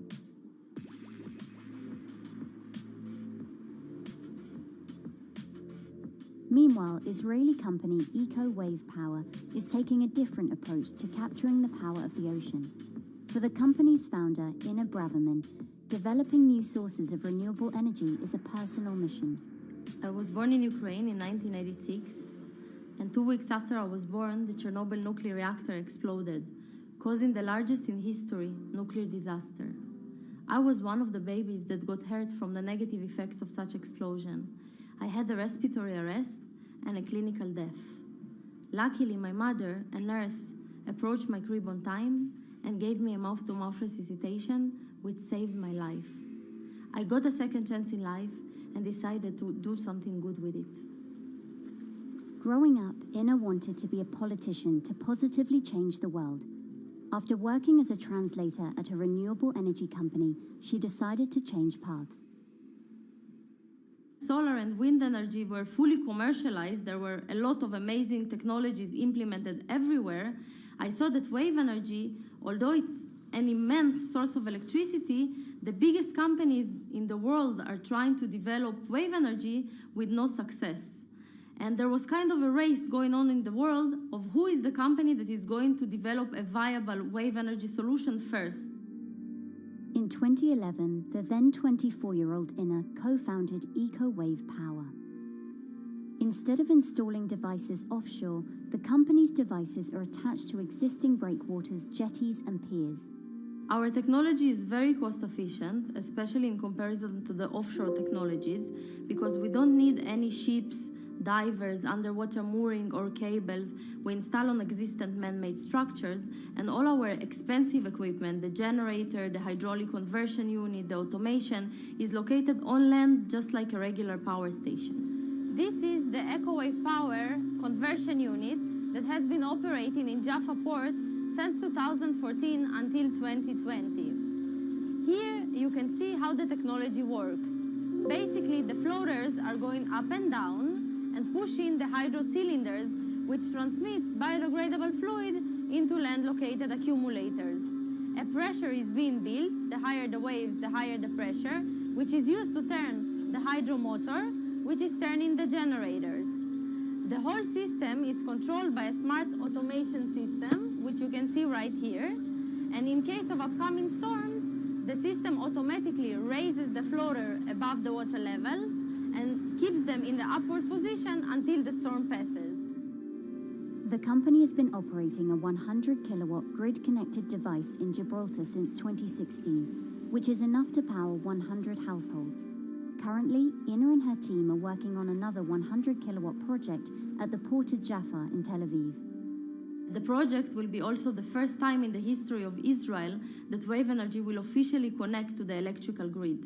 And our goal going forward is to expand it to all suitable breakwaters in the city of Tel Aviv and to supply a significant part of the city's electricity needs. Today, engineers and entrepreneurs are still trying to crack wave energy. Globally, only a few hundred kilowatts of wave energy are deployed, compared with gigawatts of offshore wind. But the field has come a long way in recent years, and with the right engineering solutions, this new power source could eventually become competitive with more mature renewables like solar and wind. I would have a lot more confidence in the success of wave energy companies today as opposed to like 20 years ago. But in the next few years, or maybe the next couple of decades, it will be more likely to be used in remote locations like islands that are otherwise dependent on expensive diesel power, or out at sea on gas decommissioning rigs, or for powering underwater autonomous vehicles. So definitely, wave energy can compete with other renewable energy sources, but I personally believe that this is not a competition. In order to have a 100% renewable energy friendly world, we need all renewable energy sources to work together.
from? Who are all these people from?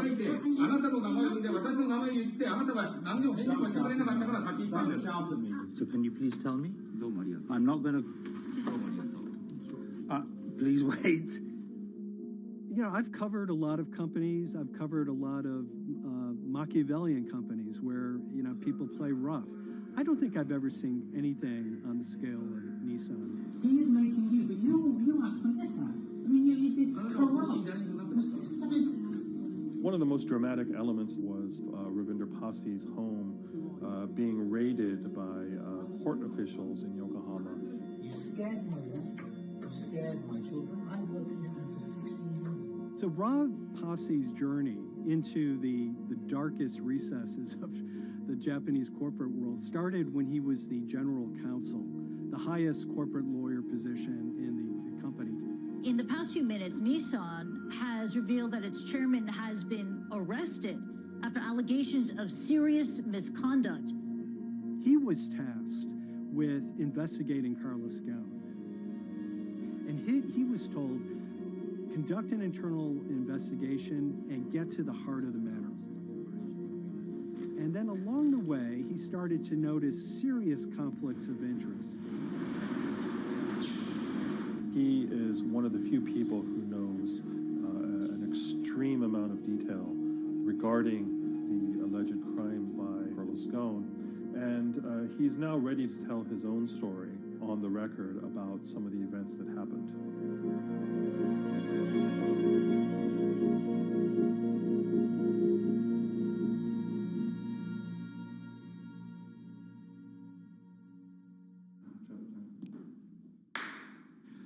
My name is Ravinder Passi. I'm the former Global General Counsel of Nissan Motor Co. Limited. And you could say, yes, I had a front row seat in terms of what was going on.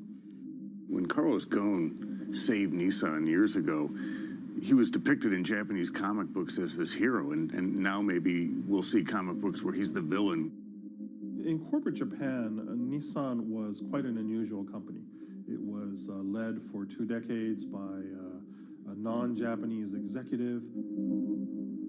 Well, Carlos Ghosn was a hero in the Japanese business world. If you had a global business celebrity in Japan and worldwide, it was definitely Carlos Ghosn. In a country with few foreigners at the top, he stood out. But over the years, he saved Nissan from bankruptcy, allied with Renault and Mitsubishi, and turned the alliance into one of the most competitive in the world. Yet as the years went on, you know, I think his ambitions changed a little bit.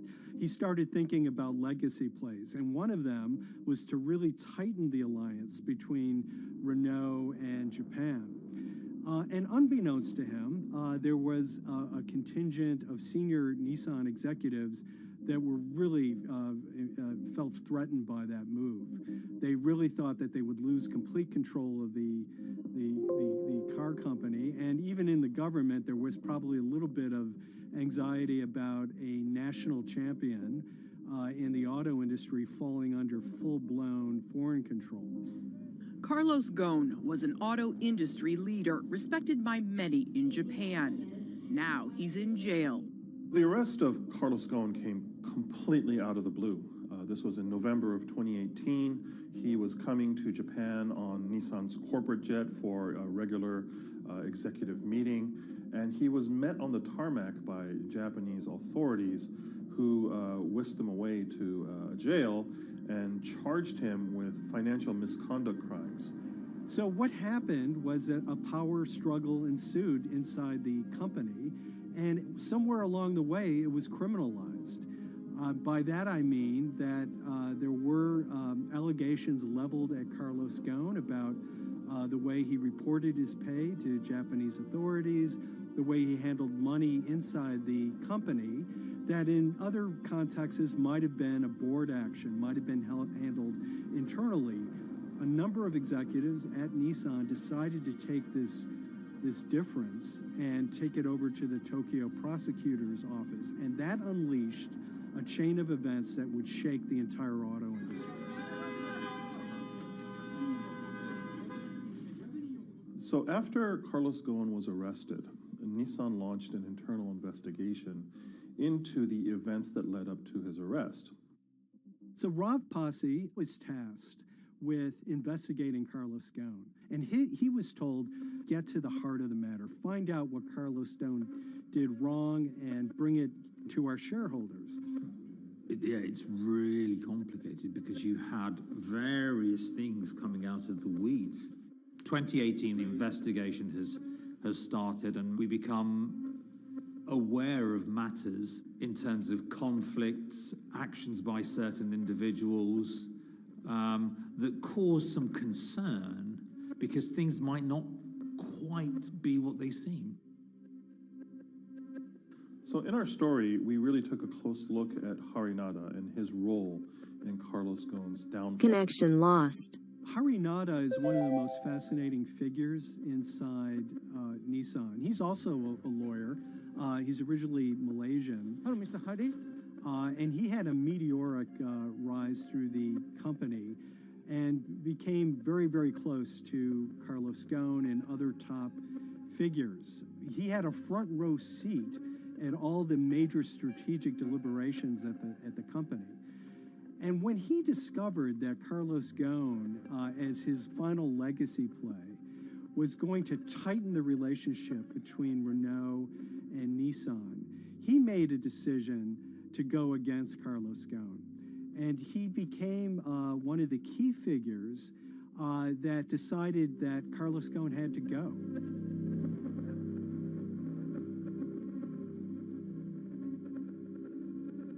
Harinada was somebody who actually recruited me into the company, so I have a long-standing relationship with him. Did have a long-standing relationship with him. For many, many years, he was a mentor. I had doubts about the credibility of the process right at the start. Harinada had a plea deal with the Tokyo prosecutors. Now, that suggests he was intrinsically involved in some of the wrongdoing, or the allegations of wrongdoing, and it just didn't smell right, just doesn't sit right. So there was a basic conflict of interest. In other words, Harinada had to deliver results to Japanese prosecutors to avoid his own criminal liability, and he's accusing and leading the investigation of Carlos Ghosn. Some of the people who had been involved in the original alleged crimes were also looking into the affairs themselves. Ravinder Pasi began pointing out some of these conflict of interest issues. And the reason for that is essentially his concern was for the company. If the company's own investigation into itself was compromised, that could lead to a very weak position in various lawsuits that it was dealing with across the world. I had discussions with Harry, discussions with the statutory auditors about these conflicts, discussions with HR about some of these conflicts, because at that point, we reported into him. You know, at the time, everything was quite, as you can imagine, it was, we've got to do this, we've got to do that, we've got to move fast. But when you step back and look at some of these things, you just think, my God, what was going on here? Because me, members of my team, were being placed in immediate danger. Your chairman's been arrested. A representative director's been arrested. They both happen to be foreigners. And then now what we need to do, we're being instructed to do, is certain compliance professionals need to go into properties in Brazil, for example, and retrieve evidence. They've got to do it very carefully, because if they don't do it carefully, they're going to get convicted of criminal activities.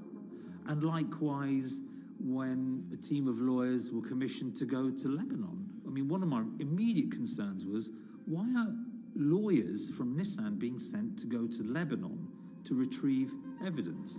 These are just lawyers, they're corporate lawyers from Nissan. You had revelations that a number of executives had benefited from share appreciation rights when they shouldn't have. I mean, you know, substantive amounts of money being taken by these guys when they weren't entitled to take them. And you do think, yes, how is this going to look later on? It's going to look quite concerning. So that triggered for me the sort of assessment that, well, I'm going to have to do something, because up until this point, I haven't put down on paper these conflicts and these issues.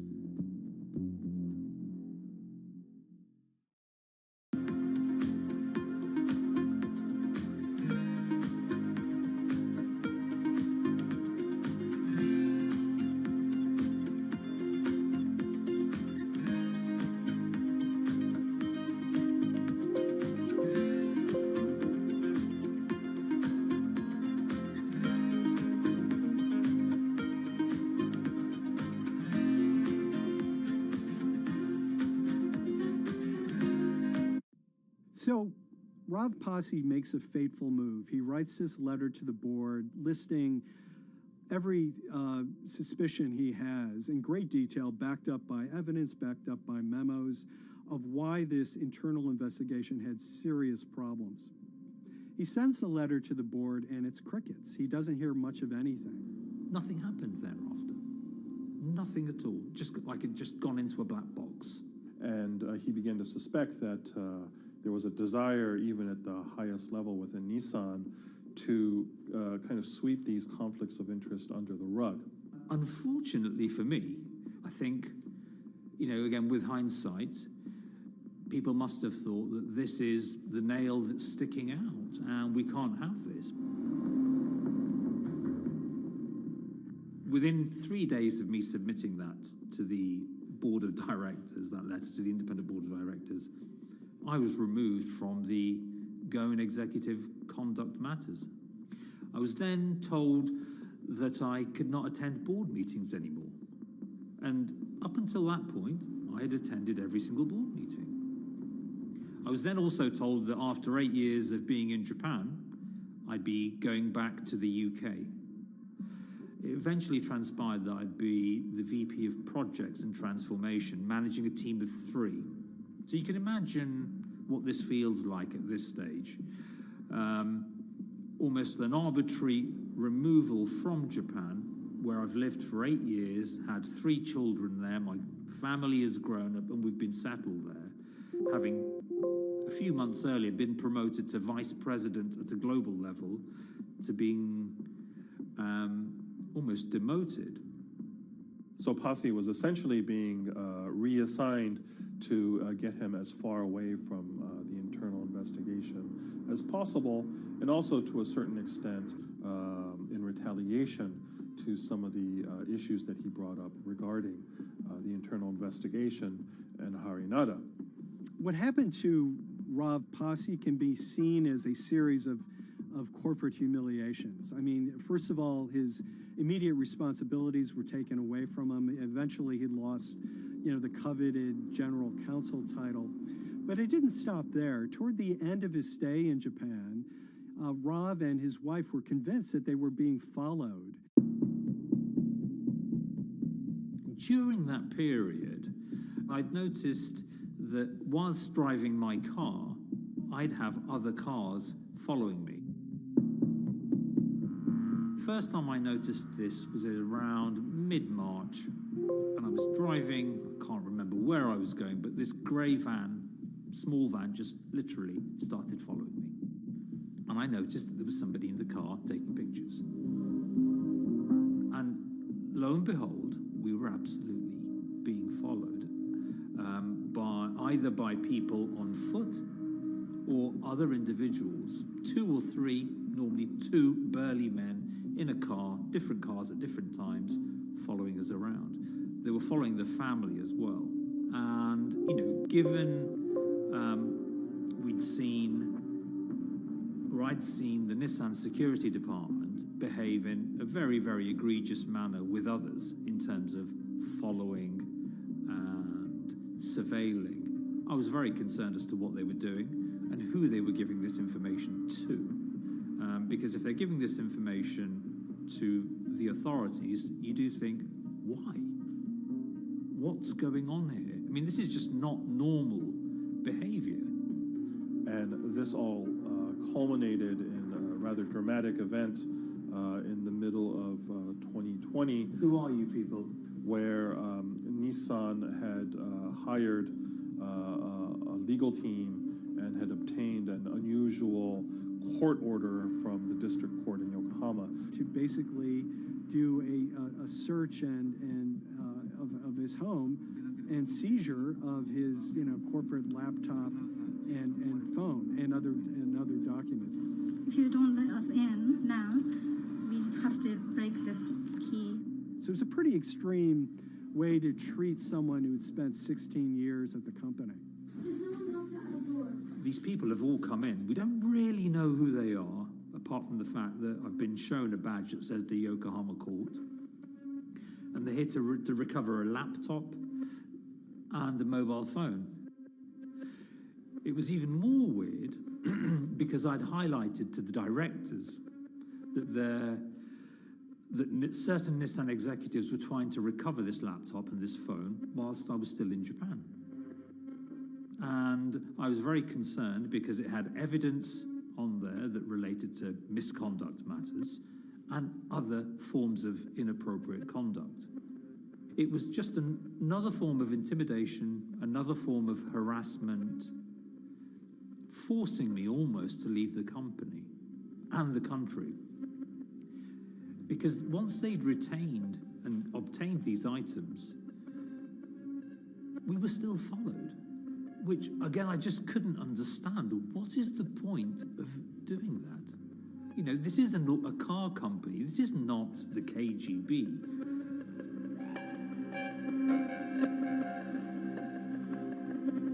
I think it's fair to say that Rav Pasi didn't have full battlefield awareness of all the intrigue going on at Nissan. I mean, Harinata is interesting because he's both charismatic and charming, and one of the most brutal corporate infighters one could ever run across. This is a confidential company email, right? You should not have this.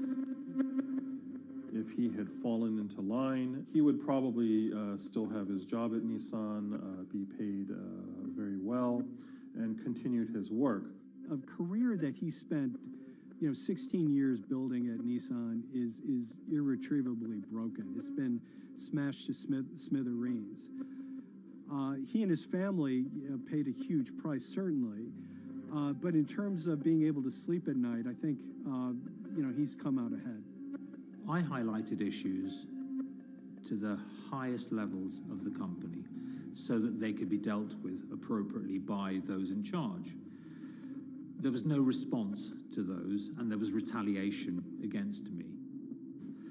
What's really profound, like absolutely profound, is that none of your colleagues, I mean people who you have known for years, forget it. Yeah. You're on your own. Yeah. And you got to be ready for that. You've got to be ready for that. If you take it on anyway.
this is the awful truth.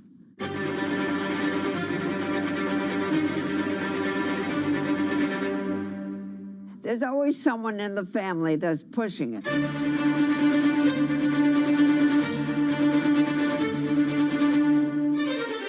This lady does not deserve to be taken advantage of, especially at your age with your own grandchild. Yeah. My grandma is having to sue them. I'm testifying against them. Nobody's talking. They're one floor below right now. I get afraid to go on the elevator. It's sad that it had to devolve to this.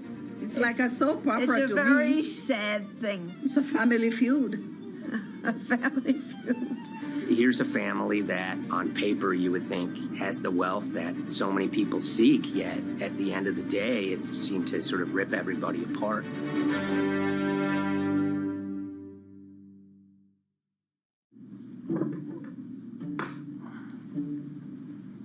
My name's Tom Schoenberg. I'm a senior reporter here at Bloomberg News, cover financial enforcement. I was approached by someone close to the Schottenstein family and asked whether or not I would be interested in writing about Beverly Schottenstein and this case that she had against JP Morgan. And it was immediately clear that there was a great story here to be told. So I started just, assembling all sorts of documents that the family made available to me. That included a diary that Beverly had begun writing when she started having suspicions about what was actually going on with her money. Beverly obtained her wealth from the Schottenstein kind of retail empire that has at times included Big Lots, Value City, American Eagle Outfitters, DSW Shoes. Beverly's husband died, and at which point they sold off their portion of the company, bringing them an enormous amount of wealth at around 1990. Estimates of her wealth were around $90 million. She, for many years, had that pool of money being managed by outside advisors. Her grandsons in the late 2000s had both graduated and were becoming financial advisors. She gave them a little bit to work with, and over time, her grandson, Evan, became the trustee of her entire estate. Managing sort of family money is not a conflict. In fact, some ways in wealth management, it's kind of how you get your start. It's kind of the seed that you need to sort of get going in the business. But Beverly started having suspicions that something was wrong probably in around 2016. Well, there were suspicious things, but taken separately without everyone talking about their own experiences, it was hard to really put it together.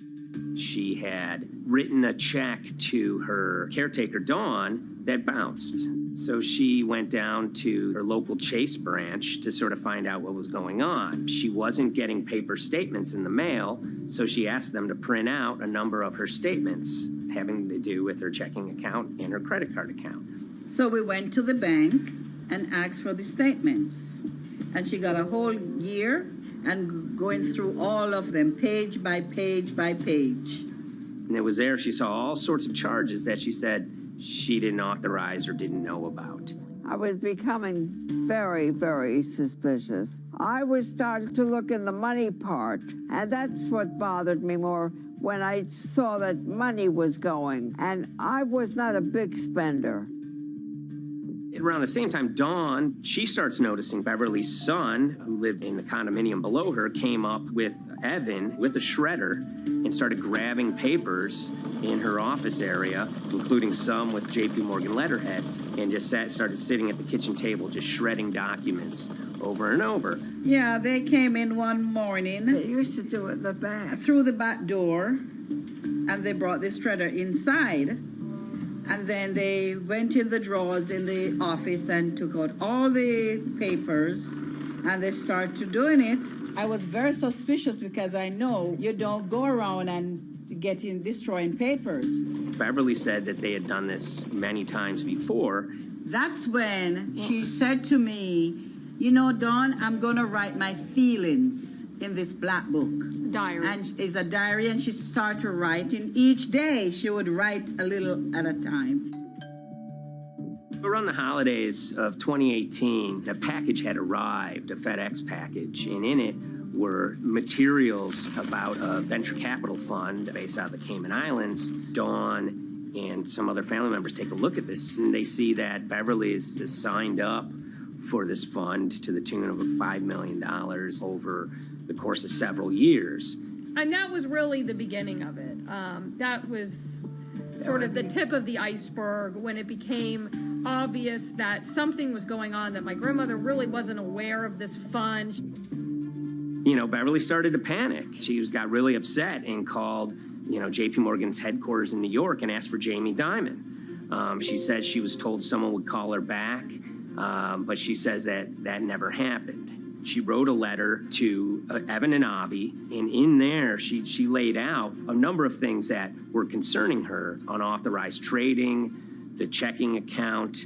She had about $1 million worth of jewelry in a safe deposit box, and that her son Bobby had the key to that box, and that jewelry had gone missing. All this was kind of packaged in this, 5-page handwritten amendment to a will and trust. There's such an evolving narrative about why the jewelry was taken. The only truth we really know is that the jewelry is gone.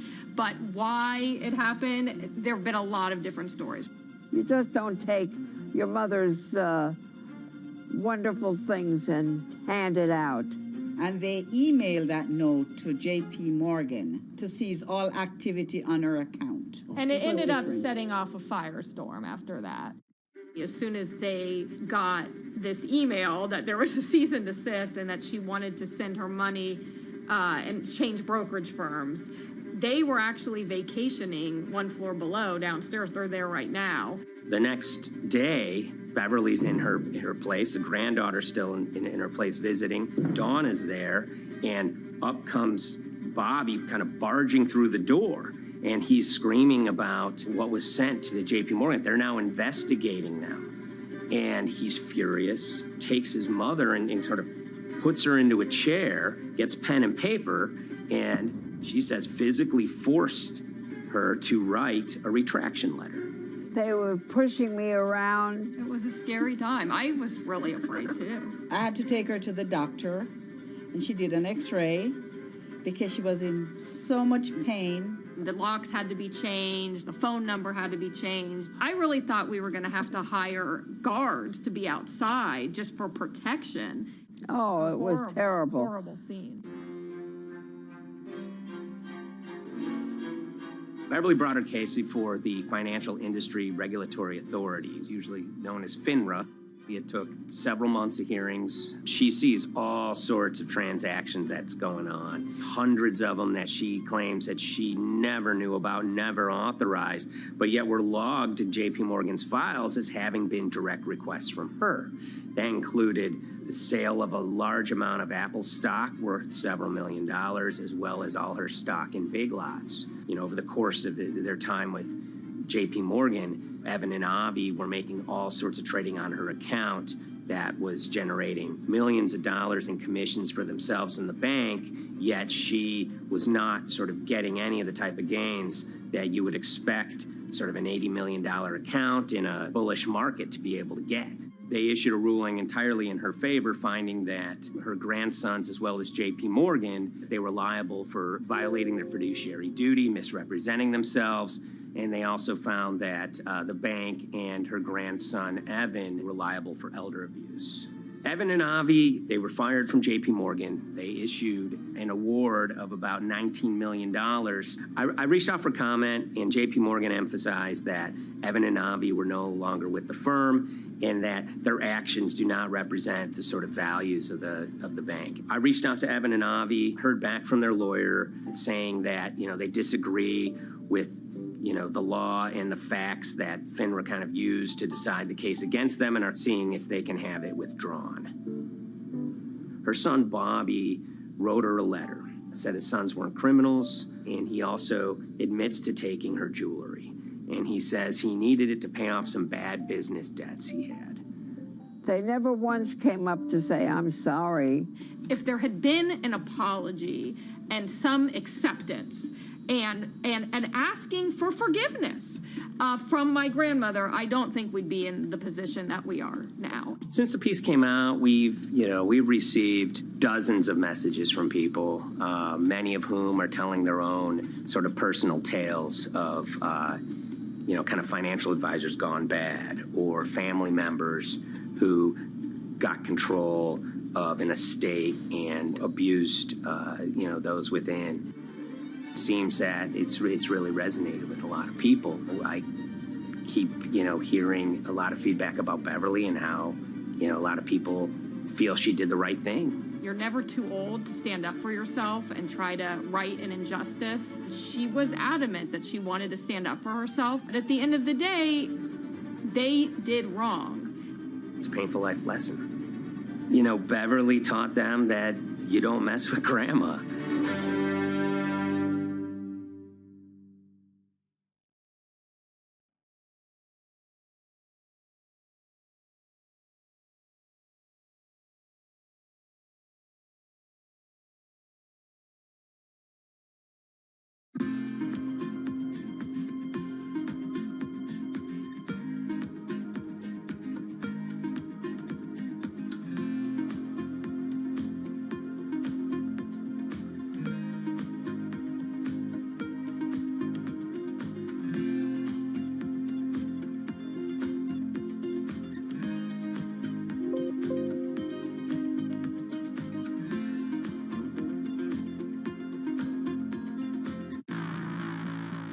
On April 20th, oil markets did something they never had before, and they crashed, went into negative territory and closed the day at minus $40. Meanwhile, in a place called Thaden Boyce in Essex, a group of 9 traders, led by a guy called Cuddles, made $660 million over the course of a couple of hours. The price of oil has collapsed to a record low. We've never really seen anything like it. WTI this morning down more than 35%. People maybe wouldn't have been so surprised if the oil price had fallen to zero, but the oil price went to minus 38. It went far lower than anyone had expected. And so lots of people in the market were saying, well, hang on, something else is going on here. A couple of months later, I started to get wind through a kind of network of sources that a tiny firm in the outskirts of London had made a huge amount of money that day and potentially had some part to play in what happened. The information we got was that 9 traders at Vega Capital London had made in the region of $660 million in one day. As a group, I think they made as much money in one day as Apple makes from its international sales in one day. I mean, it's an insane sum of money. Did they pull off a fantastic trade? Did they predict the way the market was moving and get it absolutely right? Or was there something else going on, and had they actually done something that breached market rules in a bid to sort of push the market? And that investigation is ongoing.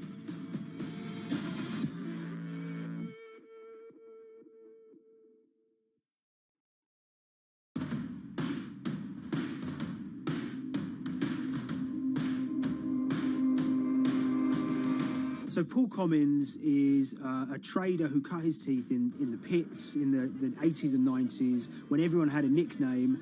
His was Cuddles.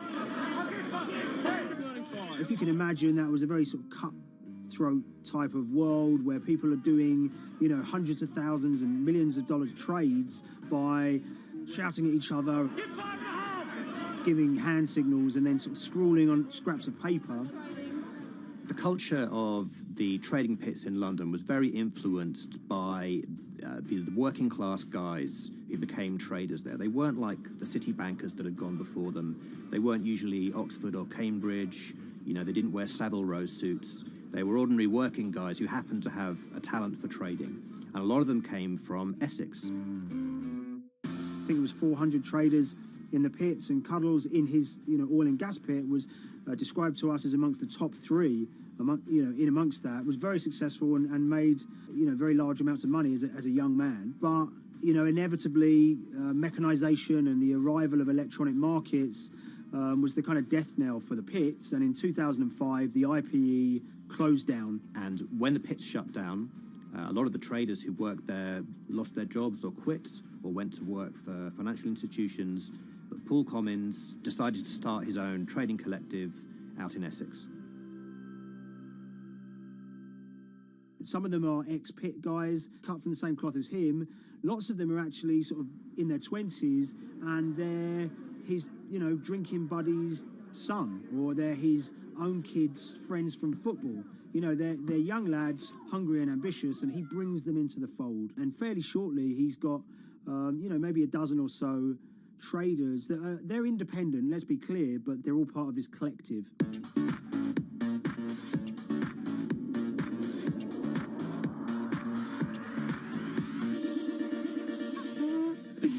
Yeah, I'll let Liam deal with Essex.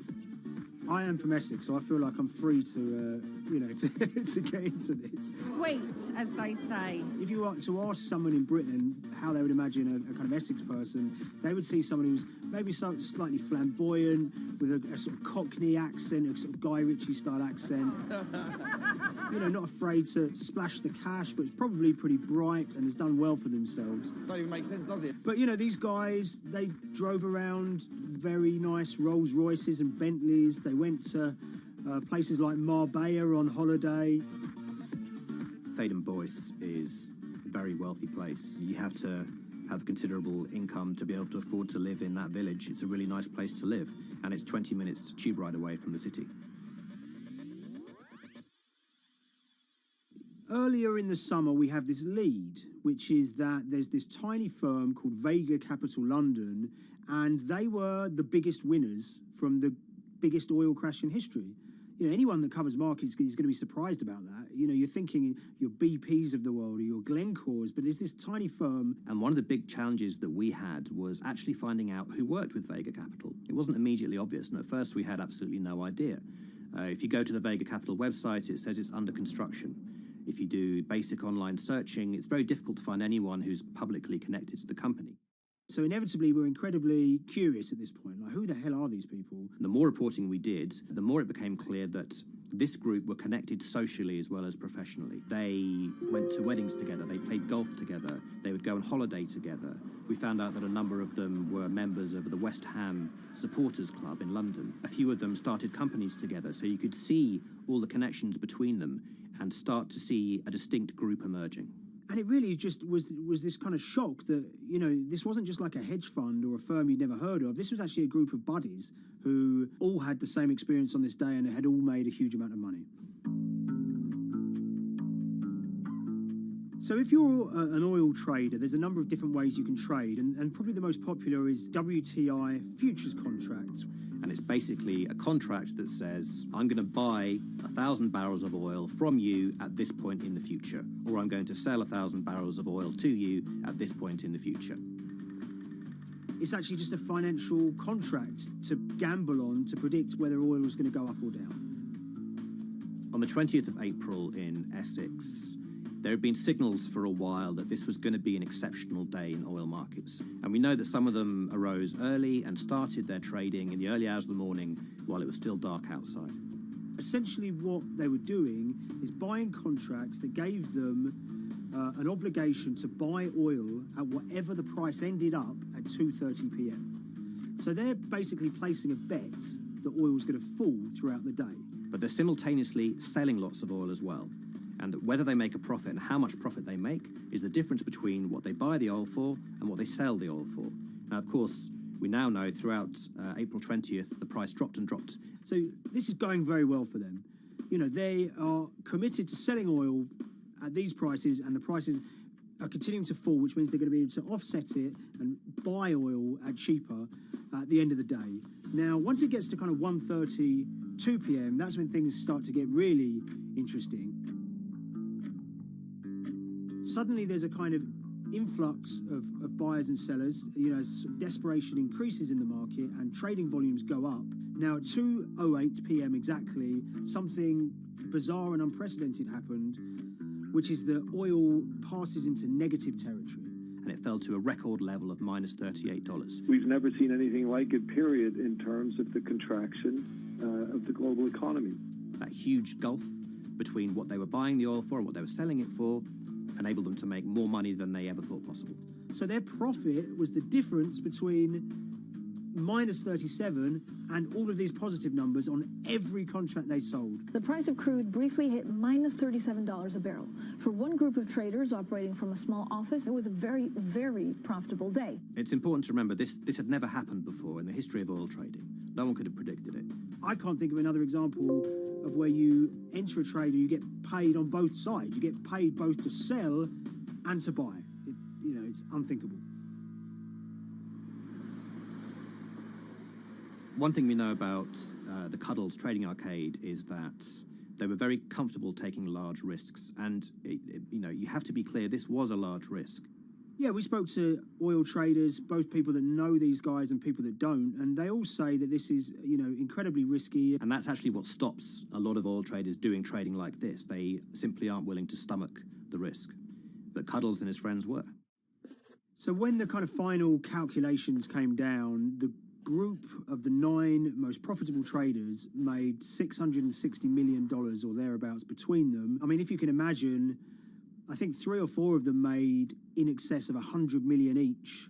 One of the astonishing things about this trade is that 2 of the individuals who made more than $100 million in a single day were in their 20s. One of them was 22 years old. Only a few years earlier, he'd been posting on his social media about doing teenage stuff with his mates in town and going to see girls and rap music.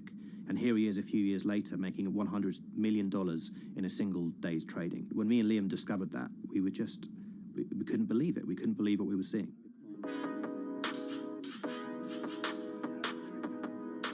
Oil trading is a zero-sum game. Anytime you're making money as an oil trader, someone else is losing it. Amongst the biggest losers were the investors in this Chinese fund, Crude Oil Treasure Fund. There were thousands of them, and they lost everything. Lots of people had put their savings into oil funds. They lost money that day. Big banks and brokers who sort of stand in the middle of trading parties, they lost money that day. And another interesting thing is that oil-producing countries like Kuwait or Canada, they sell oil as an average of the WTI closing price over the preceding month. So the fact that one of those numbers in that average was minus 37 meant, if you can imagine, countries like Saudi Arabia and Kuwait potentially lost a couple of dollars on every single barrel of oil they sold that month. Vega Capital's traders made such an extraordinary sum of money that it was inevitable there would be some scrutiny of what they did. But it wasn't just the sums of money they made. In the vital half an hour before the settlement price was set, they were by far the biggest sellers of oil futures in the market, which is an incredible thing to think about when you consider that the other participants in that oil market are going to be the world's biggest banks, oil majors, BP and Shell, and here you have a group of 9 guys in Essex who are having this significant influence over a global market for oil. I mean, I think you have to assume that if these guys had made $7 million or $10 million, they probably would be celebrating in Essex right now. But the fact that they made closer to $700 million has meant that they are facing understandable scrutiny. We wrote individually to all the Vega traders who did exceptionally well that day, and we got a letter in response from a law firm representing the group.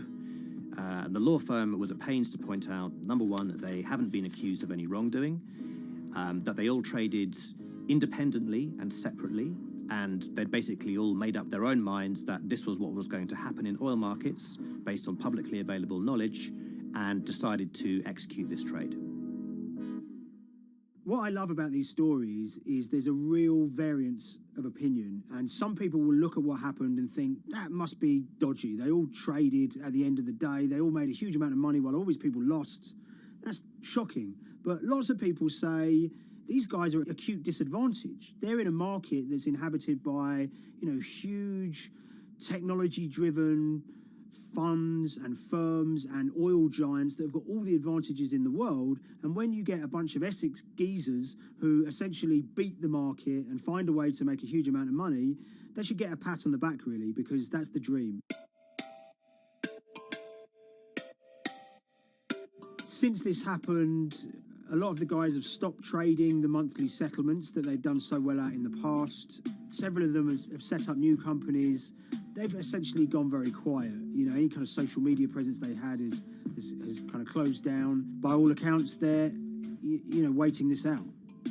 It's certainly too early to try and predict how the regulatory investigations are going to pan out. We just don't know. There's a number of potential outcomes for these guys. Potential punishments if there are any findings of manipulation against Vega or anyone affiliated with it might be you could be fined, you could be banned from trading, and in the most extreme cases there have even been criminal prosecutions in the past of people who have been found to have been manipulating the settlement and misconduct related to trade at settlement. There are other outcomes too.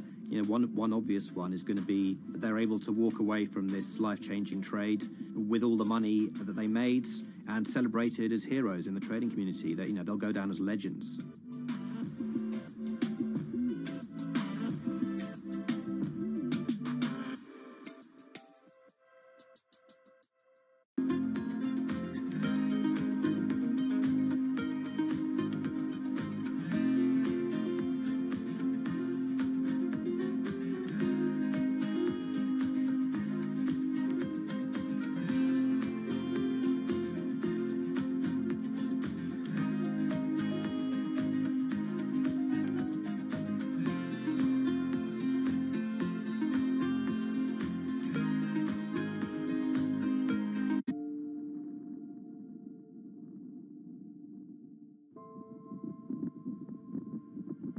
It's very important, given the nature of the climate crisis right now, for the general public to have an understanding of what progress is or is not actually happening. And I think many readers right now, they'll see these hundreds and hundreds of companies making these big, bold climate claims.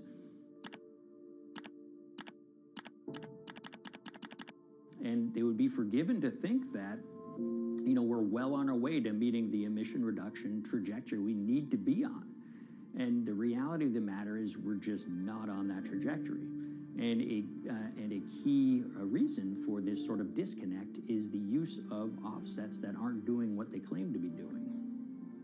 We have a massive potential for sort of willful blindness. We can convince ourselves of things regardless of what the facts are. And so that's what tends to happen in these cases. It's not that anybody is setting out to commit climate fraud. They sort of walk themselves into a situation and they convince themselves of one thing, and that allows them to convince themselves of another thing. But at the end of the day, they're doing something that makes no sense at all.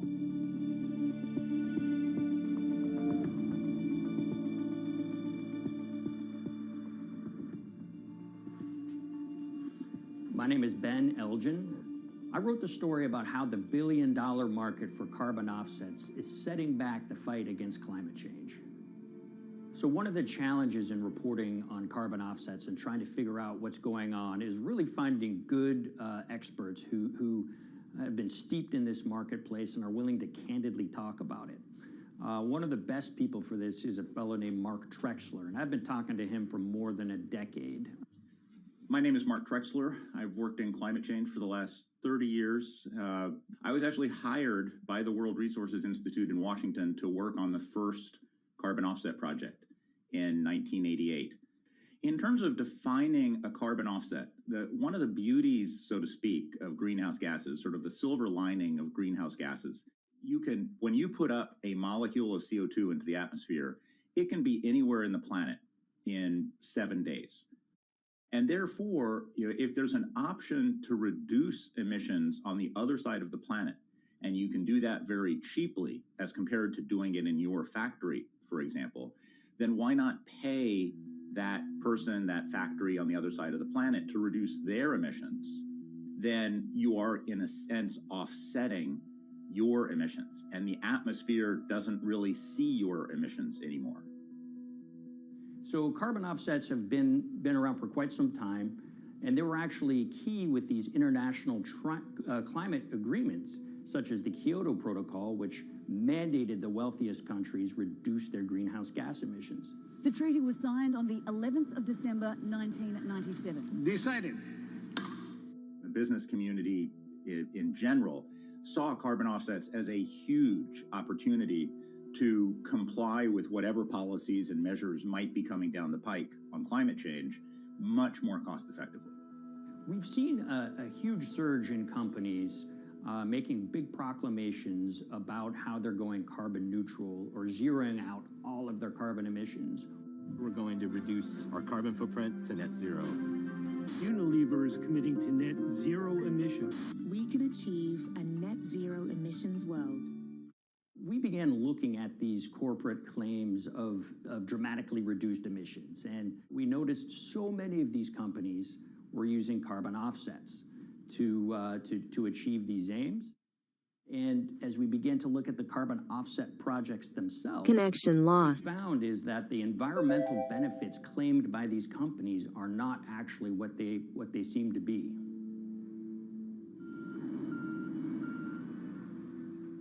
And as we sort of saw and spotted a number of these very aggressive carbon offset projects, which appeared to be generating inflated credits or bogus credits, we saw a number of them were associated with the Nature Conservancy.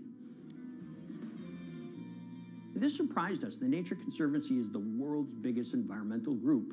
They have about $1 billion a year in revenues, and they've been around for 7 decades. They've preserved about 125 million acres of land, and they've done so many good works over the years, and they've been very strong in terms of working with corporate partners. The Nature Conservancy has taken a different approach, a very pragmatic and pro-business approach. They will not go out and criticize a big polluter, but they're very happy to work with them. Some might say that, well, that's selling out, but others would say, and those at the Nature Conservancy would say, these companies have deep pockets. They can help fund important preservation work, and we have absolutely no problem working with them on this stuff. So companies are very warm, and they've partnered with the Nature Conservancy for many years. And yeah, it definitely lends a sheen of credibility to these projects. Here's 20 new reasons to visit Disney World this year. 1, 2, if you look at, for instance, Disney, that's a sprawling company with theme parks and cruise lines that burn up diesel fuel. They have office buildings and television studios that consume electricity. So these companies are trying to make major reductions in their carbon footprints, but it's very difficult to change these fundamental ways their businesses operate. So Disney has been a big buyer of carbon offsets that are orchestrated by the Nature Conservancy. One of the projects that they buy from is called Pennsylvania Ridges. And that's a plot of land. Most of the land is actually about a 3-hour drive outside of Philadelphia. Interestingly, this land, 3,000 of these acres, was actually acquired by the Nature Conservancy in the late 1990s. This land was imminently threatened. There was a pending logging contract on this land. So they do what they have done so well for all of these years, which is they go out, they raise money from local philanthropists, and they go buy this land to protect it from developers and loggers. And at the time, according to an archived version of the Nature Conservancy's website, when they were proudly announcing this deal, they said, these threats have been abated because of this acquisition by the Nature Conservancy. So it's really interesting now, fast forward 2 decades to earlier this year when they put forward this carbon project. And if you look through it, this land is a key part of that carbon project. And what they're now saying is this land is now, once again, imminently threatened. 72% of the trees are going to be cut within 5 years. Now, this is just astounding because this land is owned by the Nature Conservancy. They do not clear-cut land that they've bought through philanthropic donations. So this scenario that they've put forward to get carbon revenues is not really plausible. And what that means is when you have Disney coming in and buying these credits, when it eventually lowers its carbon footprint because of these credits, well, that won't be a credible or truthful claim by Disney.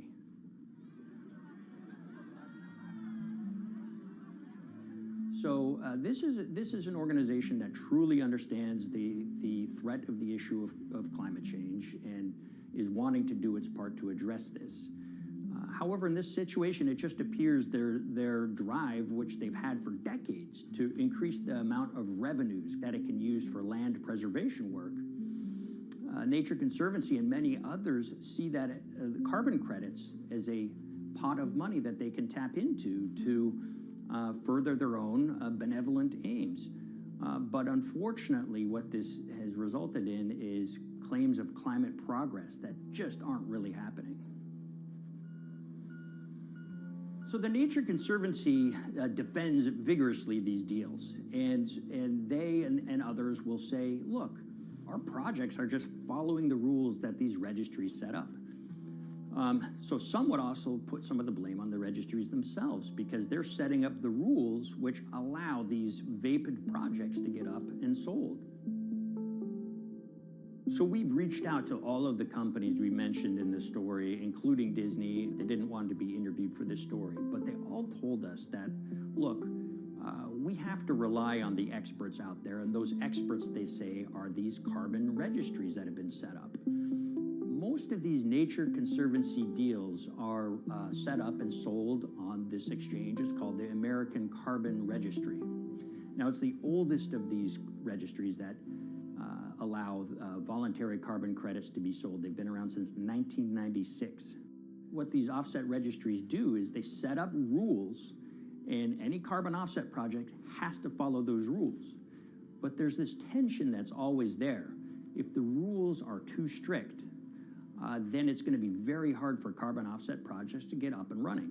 So there's this balance going on where the registries want rules that attract projects, but they don't want it to be so strict where it will disincentivize projects from getting listed. One of the challenges with designing carbon offset systems is that there are normally two people at the table. You have buyers and you have sellers. And to some extent, you have policymakers, but you know, the buyers and the sellers are really the ones with the expertise, with the incentive to really participate hard, make a lot of things happen. And the challenge there is that both of them sort of want the same thing, or they're both happy with the same thing. They're happy with low-cost offsets and a lot of them, because that works for their business model. You end up, though, with nobody really representing the atmosphere, so to speak. Nobody's really representing the climate in those discussions. And so the policies end up biasing the whole system. And you end up in sort of a race to the bottom. And that's what we've seen happen. You know, when it comes specifically to the topic of carbon offsets, you know, I am a fan of carbon offsets in the sense that they can help mitigate climate change. They absolutely can. But, you know, if we're not going to do it correctly in a way that actually does help mitigate climate change, then it's nothing but a distraction. And, you know, after 30 years, you have to start wondering, is it really just a distraction? And that's really unfortunate, but that's where we are. Ultimately, what needs to happen is systemic change. You know, we're sort of nibbling around the edges with some of these different things. We need to change how we produce energy. We need to change how we transport ourselves. We need to change what and how we eat. You know, we need systemic change associated with transitioning to a low carbon economy. A lot of what we're doing today is not promoting systemic change. It's sort of trying to stick your thumb in the dike to preserve the current system. And at the end of the day, that can't really work.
the Hyperloop. There's a good chance you've heard the name by now.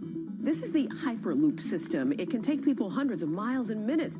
The Hyperloop, a series of tubes that would transport people in pods at ultra-high speeds over long distances. It's a remarkable new form of transportation that can whisk people from city to city in a flash. 29 minutes from New York to D.C., 30 minutes from L.A. to San Francisco. For years, we've been seeing these futuristic, utopian renderings of some cross between a spaceship and a monorail.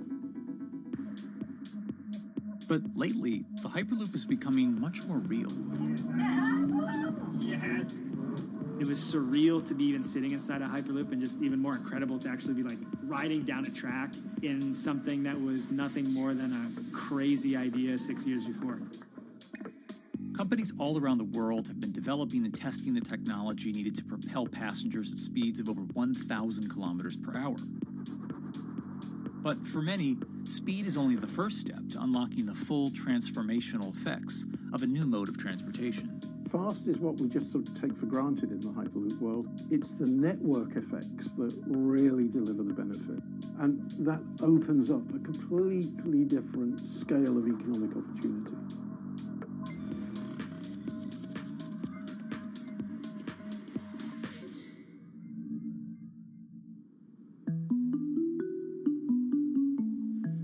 We've got planes, trains, automobiles, and boats for getting around Earth. But what if there was a fifth mode? And I have a name for it, which is called the Hyperloop. The Hyperloop? Hyperloop, yeah.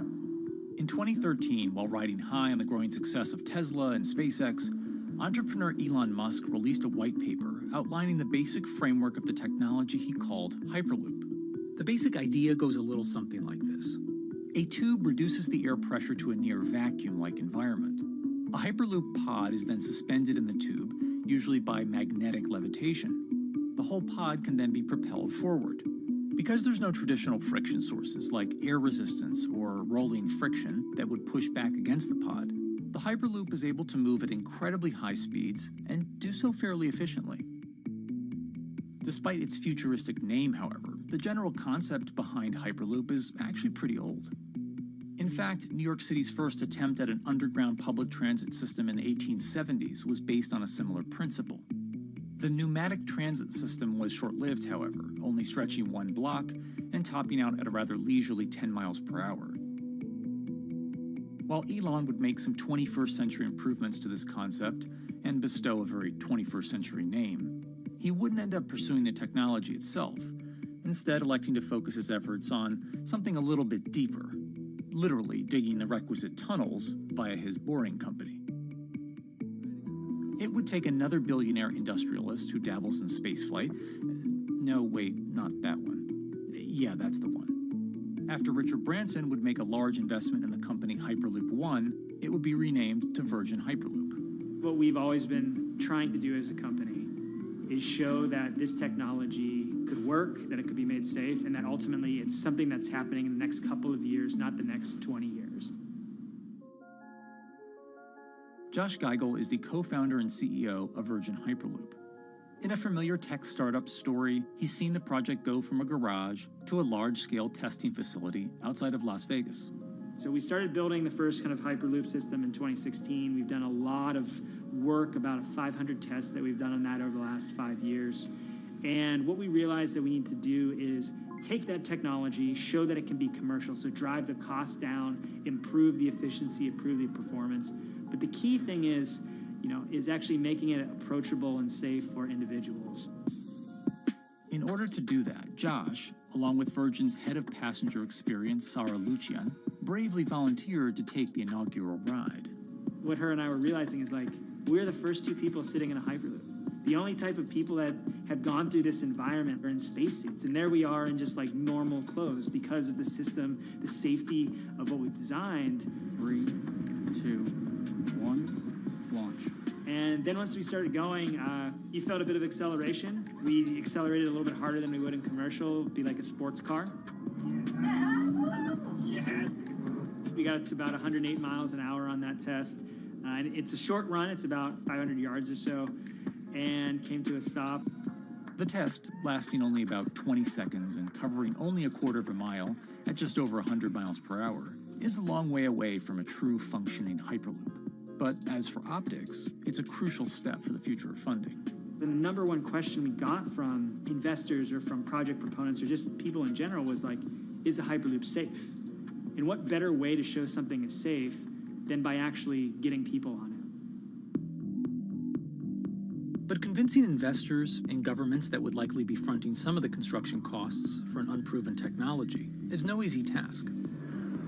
First and foremost is the question of safety.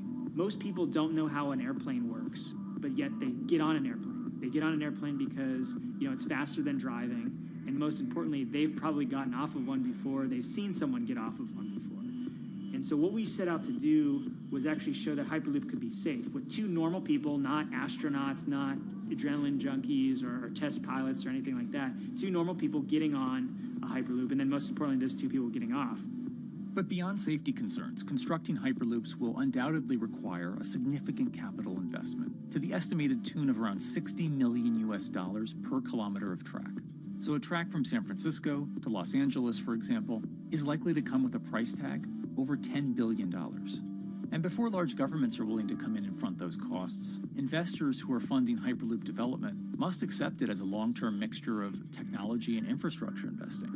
Investors that are used to short returns because you're developing apps or something to that effect, those aren't the investors that really get excited about Hyperloop. What you start to see is the people that are looking at platform technologies, right? So this idea that because the smartphone existed, Uber could exist, right? So who are like the Vanderbilts of this century? And that's the part where you're going to get a lot more no's than yeses.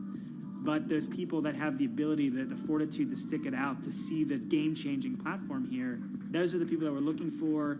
And since we've done that passenger test, there has been a lot of interest that's really, this is a lot sooner than I thought.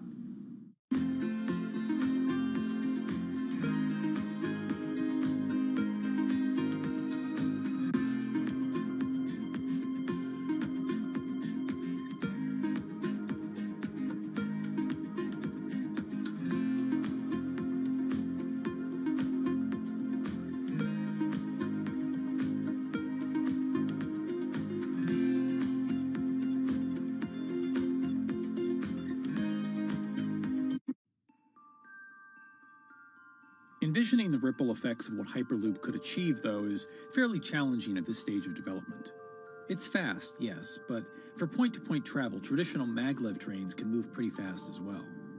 And outside of China, South Korea, and Japan, even those haven't seen much adoption elsewhere due to the high costs and questionable profitability. The Shanghai line in China, for example, loses around $100 million every year. Hyperloop companies, however, believe they can offer something different than traditional railway lines. My name's Alan James, and as far as I know, I'm the only guy on the planet who's written a government-level business case for 300 kmh conventional high-speed rail, 500 kmh maglev, and 1,000 kmh Hyperloop. It's fundamentally about moving people from where they are to where they want to go, when they want to make those journeys, and doing it in much smaller numbers. So pod designs for Hyperloop range from 12 to 28 seats, typically. Why are they small? It's because small enables the network to operate flexibly. And a great example of that is the east-west strategic route across the north of England, from Liverpool to Manchester to Leeds. So to get from Liverpool via Manchester to Leeds by train is just short of 2 hours today. It'll probably take you 2 hours driving as well in average traffic conditions. Net result is those three city regions remain three separate entities: Liverpool, Manchester, Leeds. There's very little commuting traffic between those urban areas. Hyperloop absolutely changes that from the ground up. Liverpool to Manchester is a 5 or 6 minute journey. Manchester to Leeds is also a 5 or 6 minute journey. What that effectively does is create a single supercity economy. In this vision, the Hyperloop acts a little more like a highway, where pods have fixed destinations and don't need to stop along the way. Meaning you can travel on a Hyperloop network from, say, Liverpool to Leeds, while the pod behind you travels from Liverpool to Manchester. And if that metro Hyperloop network is connected to other networks from the same location, you could travel from Liverpool to Paris or Liverpool to Amsterdam, all without making a single stop. For passengers, for business, for leisure, that is utterly transformational. For high-value freight and logistics, it's equally transformational. But critically, if you do a Hyperloop network at scale, you begin to deliver massively significant carbon savings too.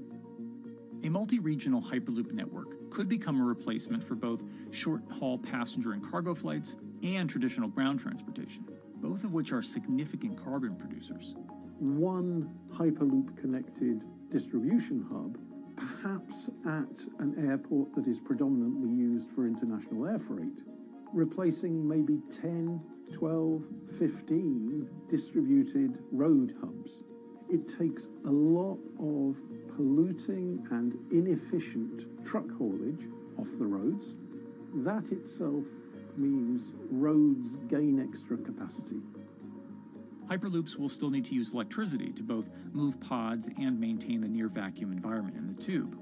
Proponents of the technology believe that this can be done by using renewable sources, including a combination of solar panels and battery technology that could be used along the Hyperloop itself.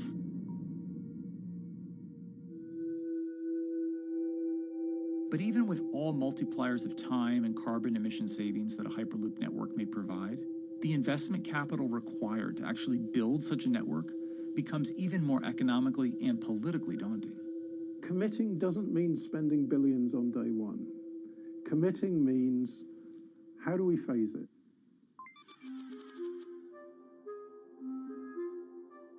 One company in the Netherlands is working to develop that technology, and perhaps more importantly, the international coalition needed to make the Hyperloop network a reality.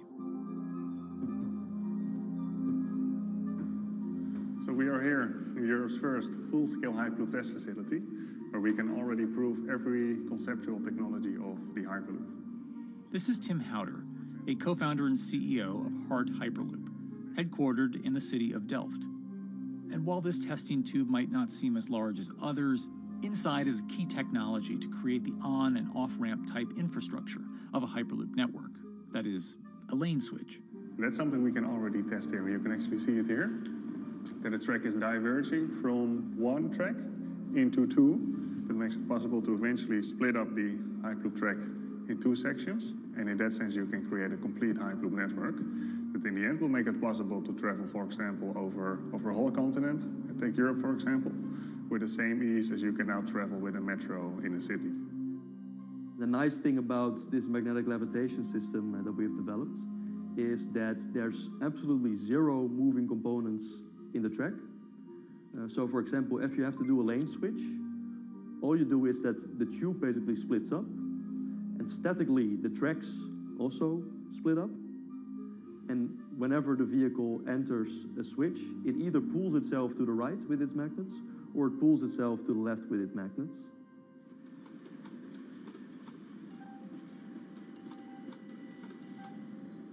Lane switching on traditional rail requires the physical movement of the rail.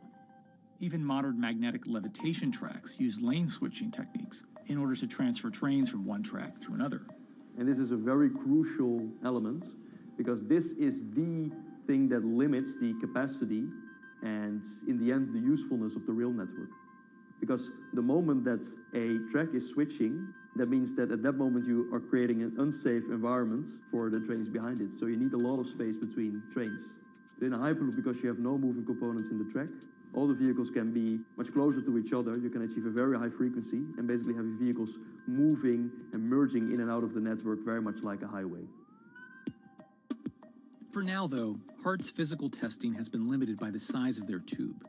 Because the test track is only 30 meters long, they haven't tested this lane switch at speeds greater than 20 kilometers per hour. However, the company is working to build a new test site where it plans to increase that testing speed to 300 kilometers per hour.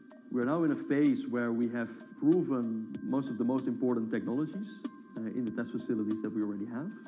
And we have also demonstrated the viability and the feasibility of a network.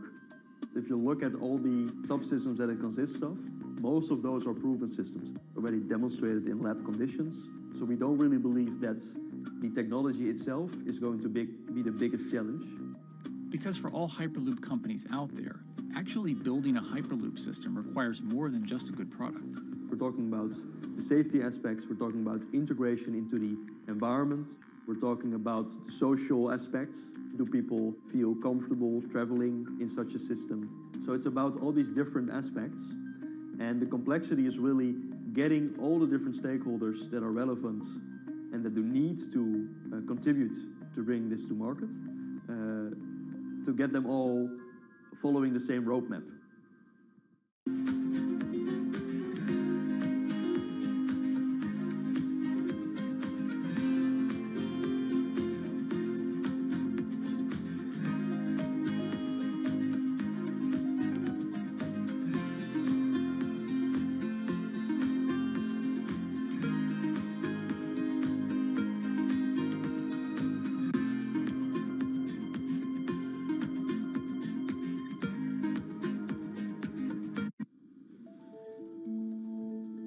In order to help build this coalition of private and public interest in Hyperloop development, HART in 2018 partnered with other Hyperloop companies from Europe and Canada.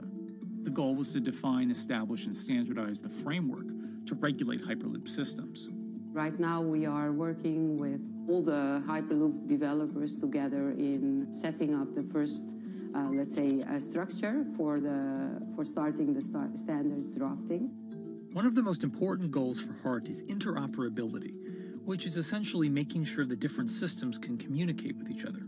Interoperability is so important because what we want to achieve is actually have this seamless travel experience. So you don't want to end up, for example, going from Madrid to Paris and then switching because you need to use a different technology to get, for example, to Amsterdam. The idea being that as companies around Europe create the first commercial Hyperloop tracks between individual cities, one day those can all be connected to a larger network. Everyone that believes that Hyperloop is a future transport system also realizes that there is a need to have this network because that's where Hyperloop thrives. Hyperloop is such a huge project. It's definitely not something that you can do on your own or as a single company. So you need to do it with a lot of other companies. You need to have the governments. I think in that sense, the biggest challenge that we've encountered is to really get all the required parties together to take the steps in development and commercial implementation. HART's next plan is to build the European Hyperloop Center, an open testing facility which will include a 2.6-kilometer test track. And the company hopes to test travel speeds there at up to 700 kilometers per hour. Virgin Hyperloop is also racing to construct the first commercial Hyperloop route, with projects in various states of development in India, Saudi Arabia, and the United States. Recently, the company announced plans to build a Hyperloop certification center in West Virginia, which will include a 6-mile-long test track. Proving the technology here will be crucial if Hyperloop networks can find a home among infrastructure investments that the Biden administration hopes to make. The idea that there's multiple Hyperloop companies, I think, is a redeeming aspect in the business.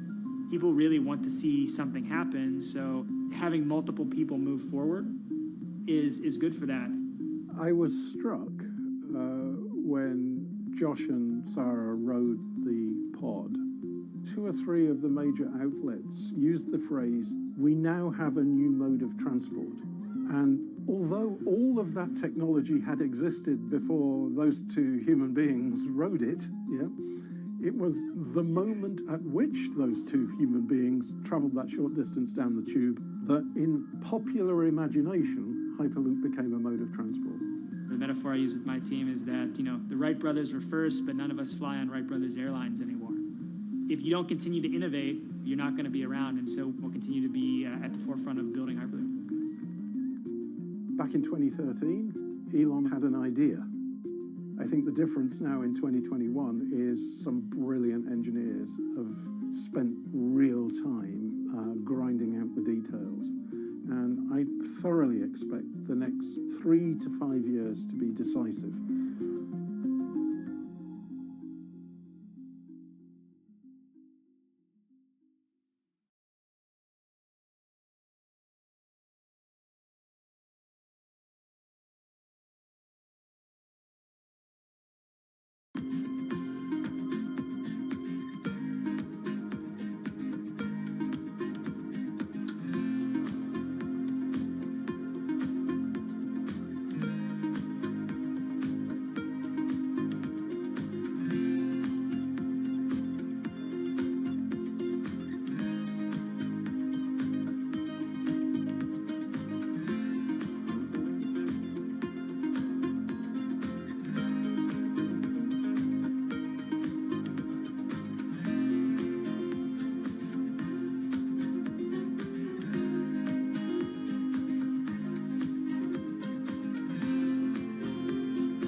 This week, how hydrogen can transform our energy usage. We'll look at why the universe's most abundant element could be a game changer in the climate revolution. Hydrogen technologies are not new. They are used in other sectors. We use them in space, on our rockets, and we don't need the laws of physics to change to be able to use hydrogen on our planes. From iron ore to green hydrogen, one of Australia's richest men tells us about his pivot to sustainable energy. Let's take action. It's practical, it's implementable. Let's do it now. Plus, the hydrogen revolution. We'll speak with the CEO of Italian utilities firm Snam about his new book and how green hydrogen could be competitive within 5 years. Costs are coming down and people are waking up to the fact that it's the only way to decarbonize certain sectors. From Bloomberg's global headquarters in New York, I'm Kaylee Lines, and this is Bloomberg Green.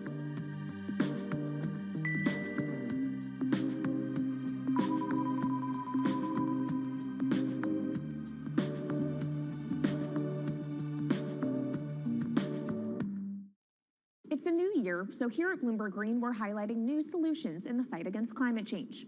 And one of those is as old as the universe itself, hydrogen. It's the simplest element around, but could well be a game changer when it comes to turning around our dependence on fossil fuels. Today, hydrogen is used in the chemicals industry to produce petroleum products. It's also starting to be used in steel production, an industry under a lot of pressure to decarbonize. But it has far more uses as well, from powering cars to heating our homes. And Bloomberg New Energy Finance sees a seismic shift in the sector in the next 10 years as green hydrogen squeezes out dirtier alternatives. So-called gray hydrogen dominates today. But as renewable electricity gets cheaper and more accessible, so will green hydrogen. In this week's edition of Bloomberg Green, we'll explore what this push into hydrogen means for tackling climate change. We'll hear from Australian billionaire Twiggy Forrest about his pivot from iron ore to hydrogen, and we'll also speak with the CEO of Italian utility company Snam about his book, The Hydrogen Revolution. But first, what are we using hydrogen for? And why does it actually matter? Christine Lee Edwards explains. Hydrogen, the most plentiful element in the universe. On Earth, we find it mostly bonded to oxygen in the form of water, or in other gases known as hydrocarbons. Hydrogen gas, H2, burns hot and clean, making it an attractive tool in the race to net zero. But isolating hydrogen from other elements is no easy task. Today, the cheapest way to do this is via chemical processes that break up natural gas. This releases a lot of carbon dioxide.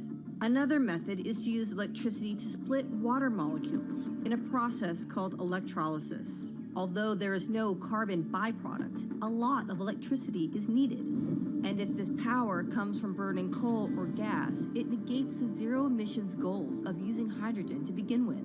Hydrogen produced in this way, powered by fossil fuels, is called gray hydrogen. If carbon capture and storage is used together with fossil fuels, then it becomes blue hydrogen. If nuclear power is used, it's called pink. And finally, green hydrogen is when it's produced via electrolysis and powered from renewable sources. This method is considered emissions-free. It's predicted that by the early 2030s, H2 made from renewables will be cheaper than that made from fossil fuels. But that hinges on the cost of electrolysis declining, which will be achieved through larger projects and an expansion of manufacturing. To be clear, vast amounts of H2 are already used today. Global production in 2018 totaled 117 million metric tons. This hydrogen is mostly used for its chemical properties, not as a source of energy, and very little of it is clean. Some sectors like steel could start using hydrogen for these chemical properties, replacing coal. Industries like cement and glass may also use hydrogen as a source of heat. Another advantage is its energy storage potential. It can be stored over long periods of time and used when more power needs to be added to the grid. It also could hold an advantage over batteries in heavy transport and shipping. The promise of hydrogen for energy has been around since at least 1874, when Jules Verne wrote about it in his book, The Mysterious Island. But the future of hydrogen will depend on policy. Countries with net zero targets, carbon pricing, and hydrogen strategies with investment mechanisms are likely to see the highest H2 demand.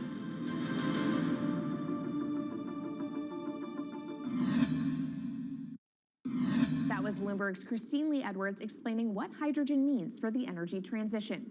But how are businesses approaching the sector? Well, one of Australia's richest men is making a big play into hydrogen. Andrew Forrest, better known as Twiggy, made his fortune from iron ore, being the chairman, former CEO, and major shareholder in Fortescue Metals, one of the world's biggest miners. But after having made over $10 billion in profit from the metal in the last fiscal year, Twiggy wants to transform Fortescue into a clean energy company. He's been scouring the planet in search of investment opportunities in hydrogen and renewables. The firm plans to allocate up to 10% of its annual profits for green energy investments and is exploring projects across the globe, from Indonesia to Argentina. Francine Lacqua caught up with Twiggy Forrest.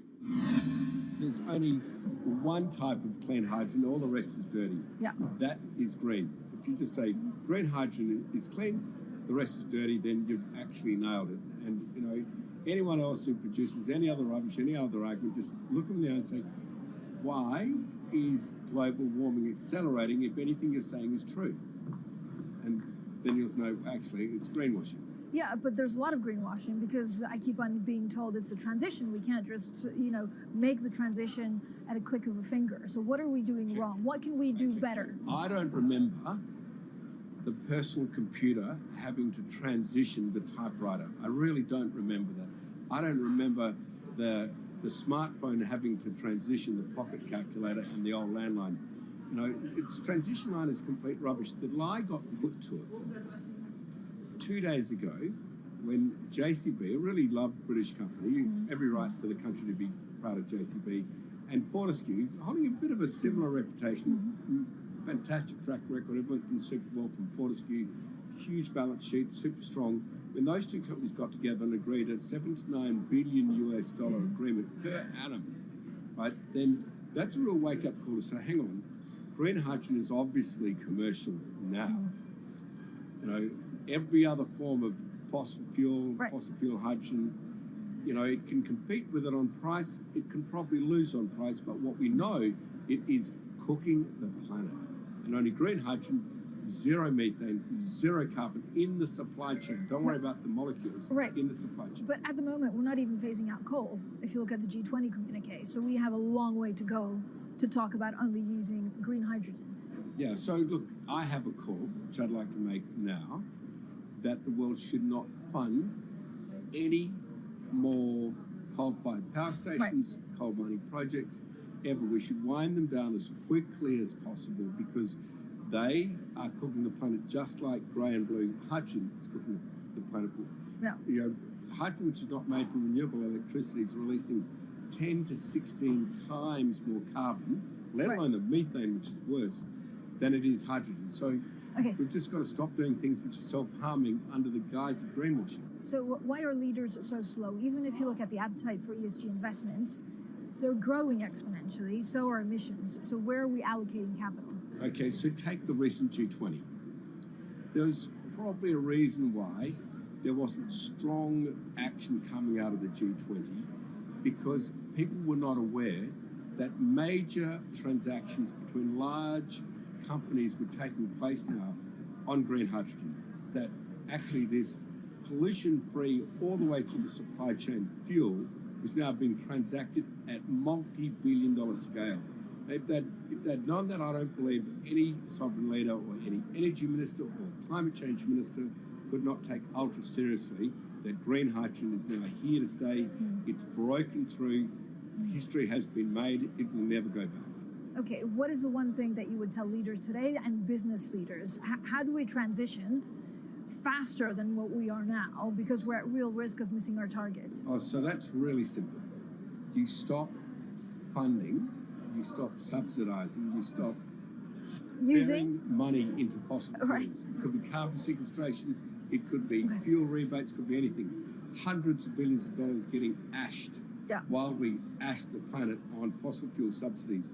Because we haven't had that renewable electricity, we haven't had that green hydrogen, it's kind of been pushed down. It's all sorts of excuses. Oh, it'll never be commercial, it'll never be supplied in the quantities we need it, you know, blah, blah, blah. Now we know, let's take action. It's practical, it's implementable, let's do it now.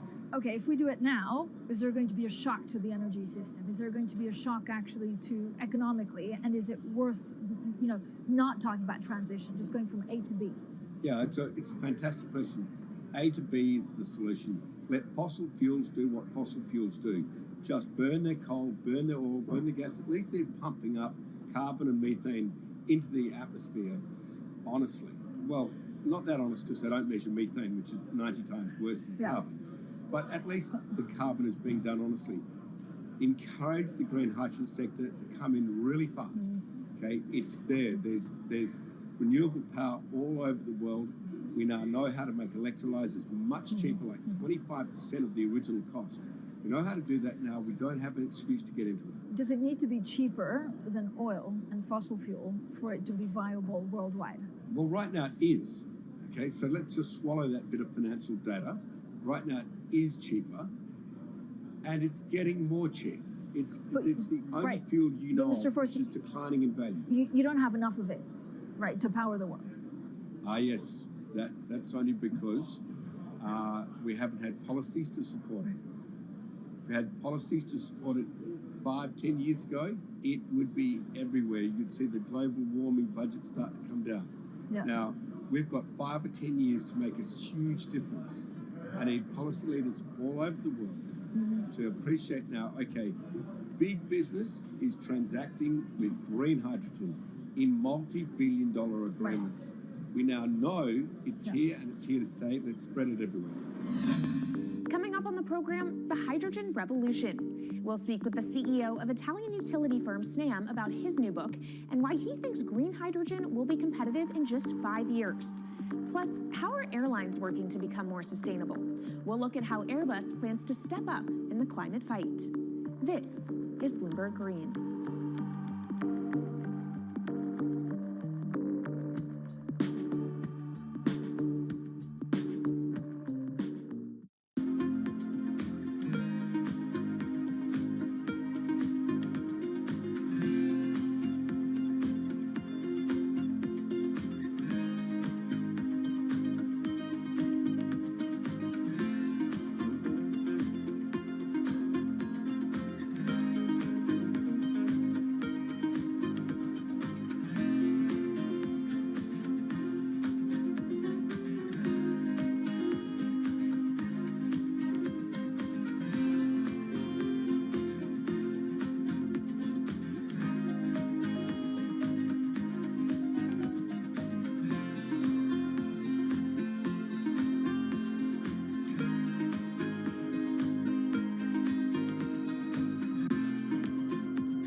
Bloomberg's world headquarters in New York, I'm Kaylee Lines, and this is Bloomberg Green. What will the world look like in 2050? Will global temperatures have stabilized, electric vehicles be abundant, and solar and wind power homes around the world? According to Marco Alvera, the CEO of Italian energy company Snam, that vision of the future could be a reality. And he says that hydrogen will pave its way. As he tells it in his new book, The Hydrogen Revolution, Alvera's moment of reckoning came in November 2018 when he tasked the Snam Scenarios team with studying how Europe could reduce its CO2 emissions to zero by 2050. Looking through the results of the study, Alvera said he was struck by how much hydrogen was in Europe's energy mix by that year. Beyond the abundance of hydrogen, the SNAM model also predicted that it would be the cheapest form of decarbonized energy for many sectors, and that it could be cheaper than today's prices for oil, coal, and nuclear power. Our Maria Tadeo spoke with Alvera at COP26. It's happening all very fast. We see the cost of hydrogen coming down a lot. Hydrogen will play a big role in the energy mix. I don't know if it's going to be 15 or 25% of a fully decarbonized energy system, but it's going to be big. Costs are coming down, and people are waking up to the fact that it's the only way to decarbonize certain sectors, so-called hard-to-abate sectors. And you say it's the only way and the costs are coming down. Where do you see prices moving? Because a lot of the reticence at times has to do with the pricing, that some argue, well, it's still not the cheapest option on the market. So when I was first working in hydrogen in 2004, it was costing $1,000 per megawatt hour. 2010, $600. Today, $100, and we see it going down to $50 in 5 years' time, and to going down to $25 per megawatt hour in the next 10 years or so, which is a quarter of where it is today. That's really because renewable energy, and we're talking green hydrogen here, renewable energy costs are falling, but the cost of making the electrolyzer, which is the kit that you use to convert solar or wind energy and water into hydrogen, the cost of this kit is falling a lot because it doesn't really exist on an industrial scale. So as we build up capacity, we industrialize it, we standardize it, and we squeeze costs out. That's really the cost trajectory. And for that, of course, you need demand, however, for governments and also institutions to kind of buy into this idea that it is the future and we want to invest and create infrastructure. What are they telling you? When you speak to governments, when you speak to officials, are they keen on this? They're very keen. So the Department of Energy shares our view in the States of getting to below $1 a kilo, which is $25 a megawatt hour. The European Union has a hydrogen strategy, which is very clear, and several member states have the same. Chile wants to export a lot of hydrogen. China's big on hydrogen. Australia's very big on hydrogen. Japan is blending already hydrogen. So I would say the world is now really focused on this because it's the only way to store energy for a long period of time economically is to convert it into either a liquid or a gas. And of course, you talk about the price, but the other big component is the volume. You know, how big can you go? Where do you see that on a time scale? So wherever it's sunny or windy, you can produce very cheap hydrogen eventually. And so compared to oil and gas, which are concentrated in few parts of the world, it's going to be very democratic from that point of view. So every sunny place, every desert, every ocean wind can be turned into hydrogen that we can put on ships, in pipes, and really start trading it around the world. So it's going to happen a lot faster than a lot of people think. So, and when you say a lot faster, what is that in time? As I said, $50, which is essentially oil parity within 5 years. And then, depending on how quickly we ramp it up after that, we could get to $25, which is coal parity before the end of the decade. And in big scale. In big scale, because once you get to coal parity, that's the only way we're going to get China and India to stop burning new coal. We have businesses in China and in India, and I see a lot of hydrogen development, a lot of renewable development in both countries. The India announcement was incredibly strong on 2030. Some people were upset about the 2017 net zero deadline, but when it comes to 30, he announced a big, big commitment to get to 50% renewables. Were you surprised by it? I was surprised that they would make it so explicit, and even the net zero is a big thing for them. And so I think it will happen faster than 2070 because of the falling cost of renewable and hydrogen. India's burning 80 gigawatt of oil, of diesel, to keep the lights on. So there's an immediate opportunity there, and we're very interested in working in that country. And with regards to China, perhaps the fact that we haven't really seen them active, I guess the diplomats are working on this, but we haven't really seen the leadership. It's going to be technology, it's going to be industry. I think China has committed to a net zero, which is very important. At the G20, China was clearly behind the 1.5 degrees. So I think a lot has been achieved between the G20 and COP, and I think what's really important is to see in the coming years how quick. It's in our hands to make part of this happen in 5 years, or it could otherwise happen in 15, 20 years. It's about building the project. The capital is there. We saw how many trillions of dollars are already committed. What's missing is really the projects, and that's where companies like us step in. Marco Alvera, CEO of SNAM there, speaking with our Maria Tadeo. Let's turn now to the aviation industry. It's a big contributor to global greenhouse gas emissions, and it's under pressure to change that. In October, the International Air Transport Association, a trade body representing airlines, approved a target of achieving net zero emissions by 2050. To achieve that, many airlines in the US and Europe are looking to buy sustainable aviation fuel made from renewable sources like used vegetable oil. Initiatives like these are pushing plane makers to come up with some radical new aircraft that will eventually cater to our growing appetite for travel without hurting the environment. We took a look at how Airbus, the world's #2 aircraft manufacturer, is stepping up to the challenge. How long until we can fly emission-free? Airbus says it's more confident by the day it can be done by its 2035 target. Airbus's CEO spoke about its ambitions for hydrogen-powered planes at the company's summit in France. The physics works.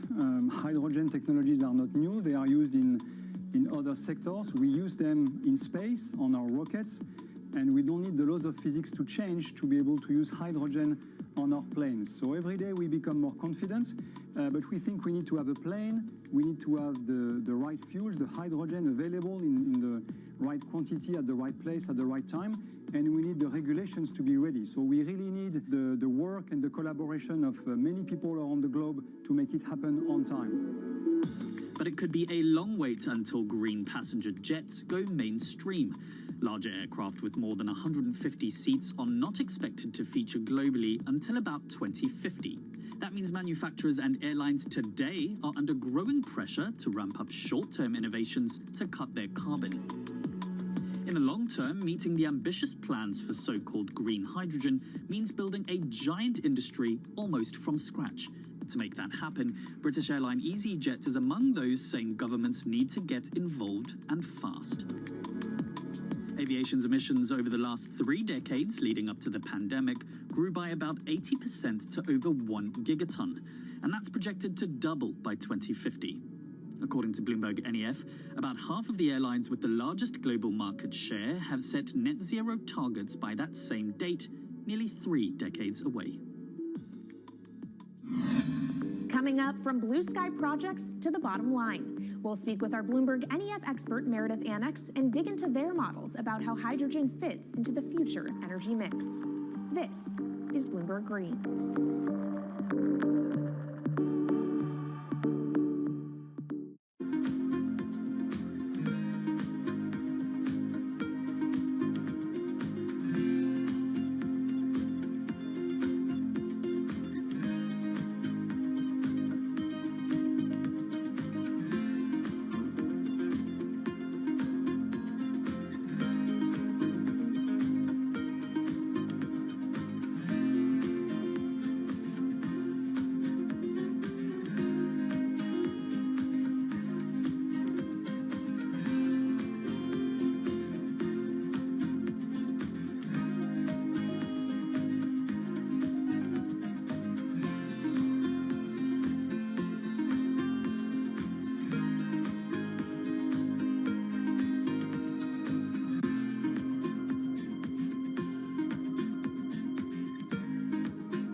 Bloomberg's World Headquarters in New York, I'm Kaylee Lyons, and this is Bloomberg Green.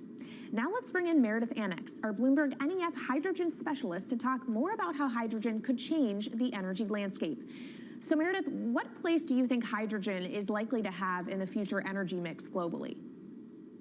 Hydrogen's this incredible solution for us as we look to decarbonize because it's a perfect solution in areas that are hard to electrify.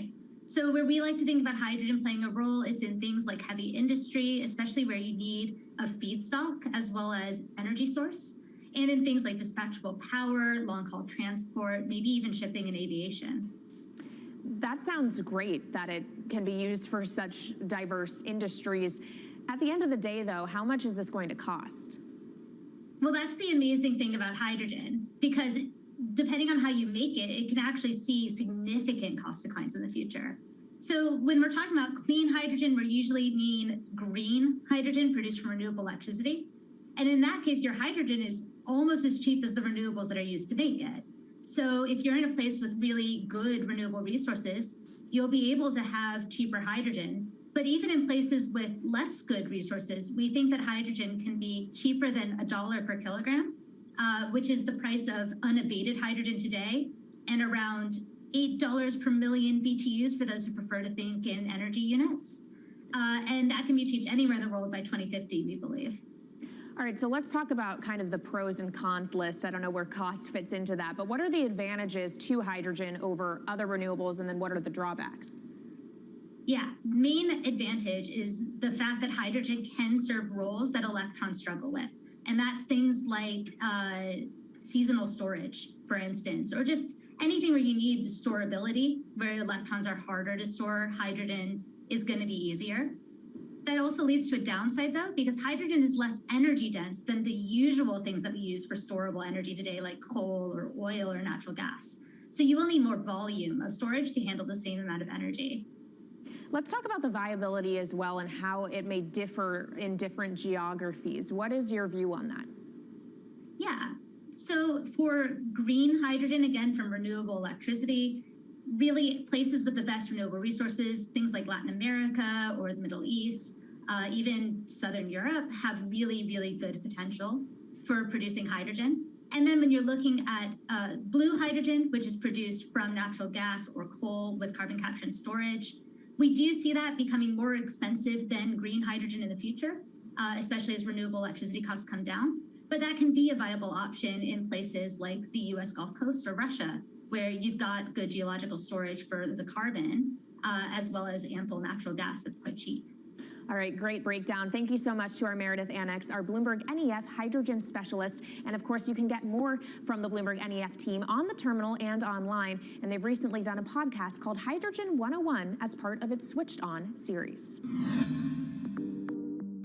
So from iron ore titans pivoting to cleaner energy to talk of a hydrogen revolution, that's it from this week's edition of Bloomberg Green. We'll be back next week with a deep dive into the state of electric vehicles. And you can keep the conversation going by following us on YouTube, Instagram, and Twitter @Climate. I'm Kaylee Lyons from Bloomberg's World Headquarters in New York, and this is Bloomberg Green.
is Bloomberg Business Week.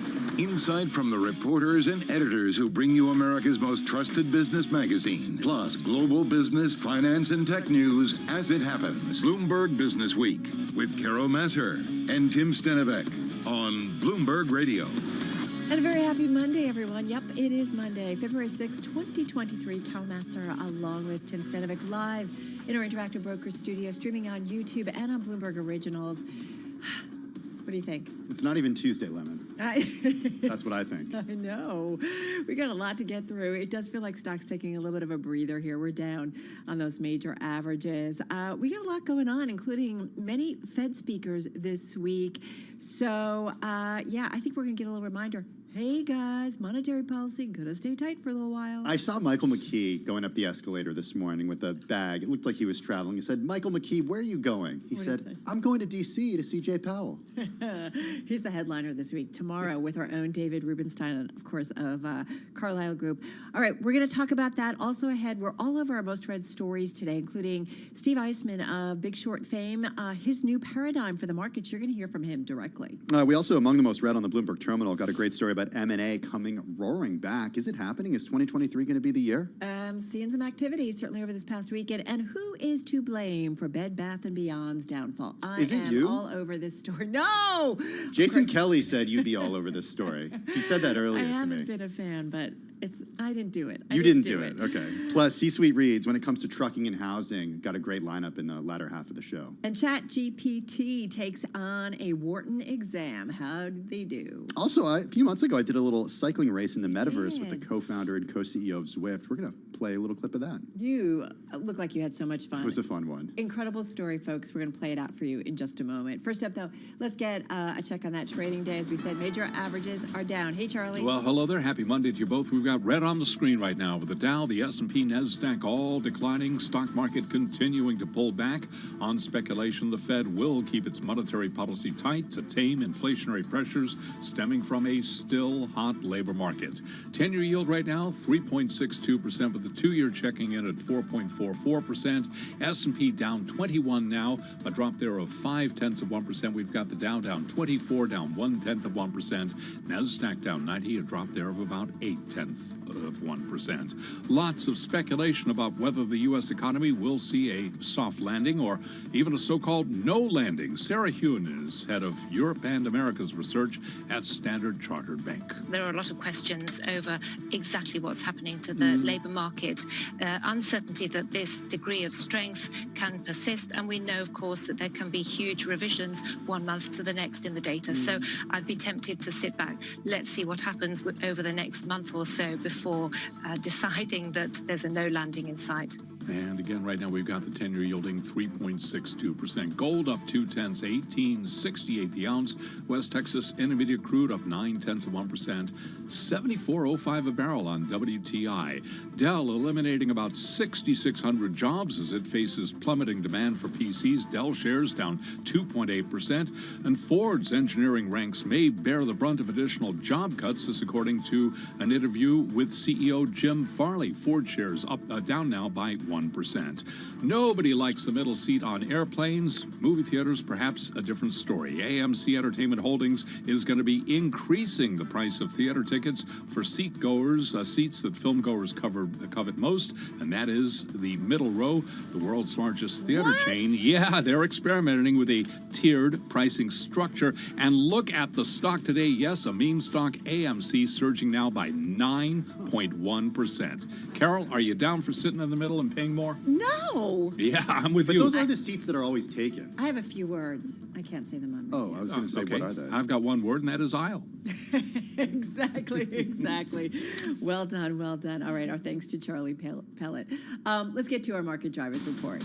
Let's set our business week agenda on this. Yeah, the aisle is fine. The sides are fine when I go to a movie theater. Or just watch at home, folks. That's the bigger problem for AMC. I get it.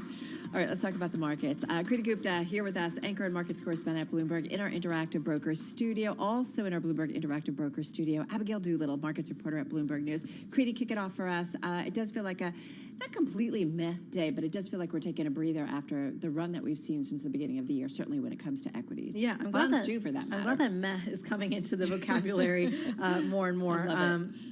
I would argue that the bigger move is in the bond market than the equity market. We were kind of due a little bit of a sell-off in the equity market anyway.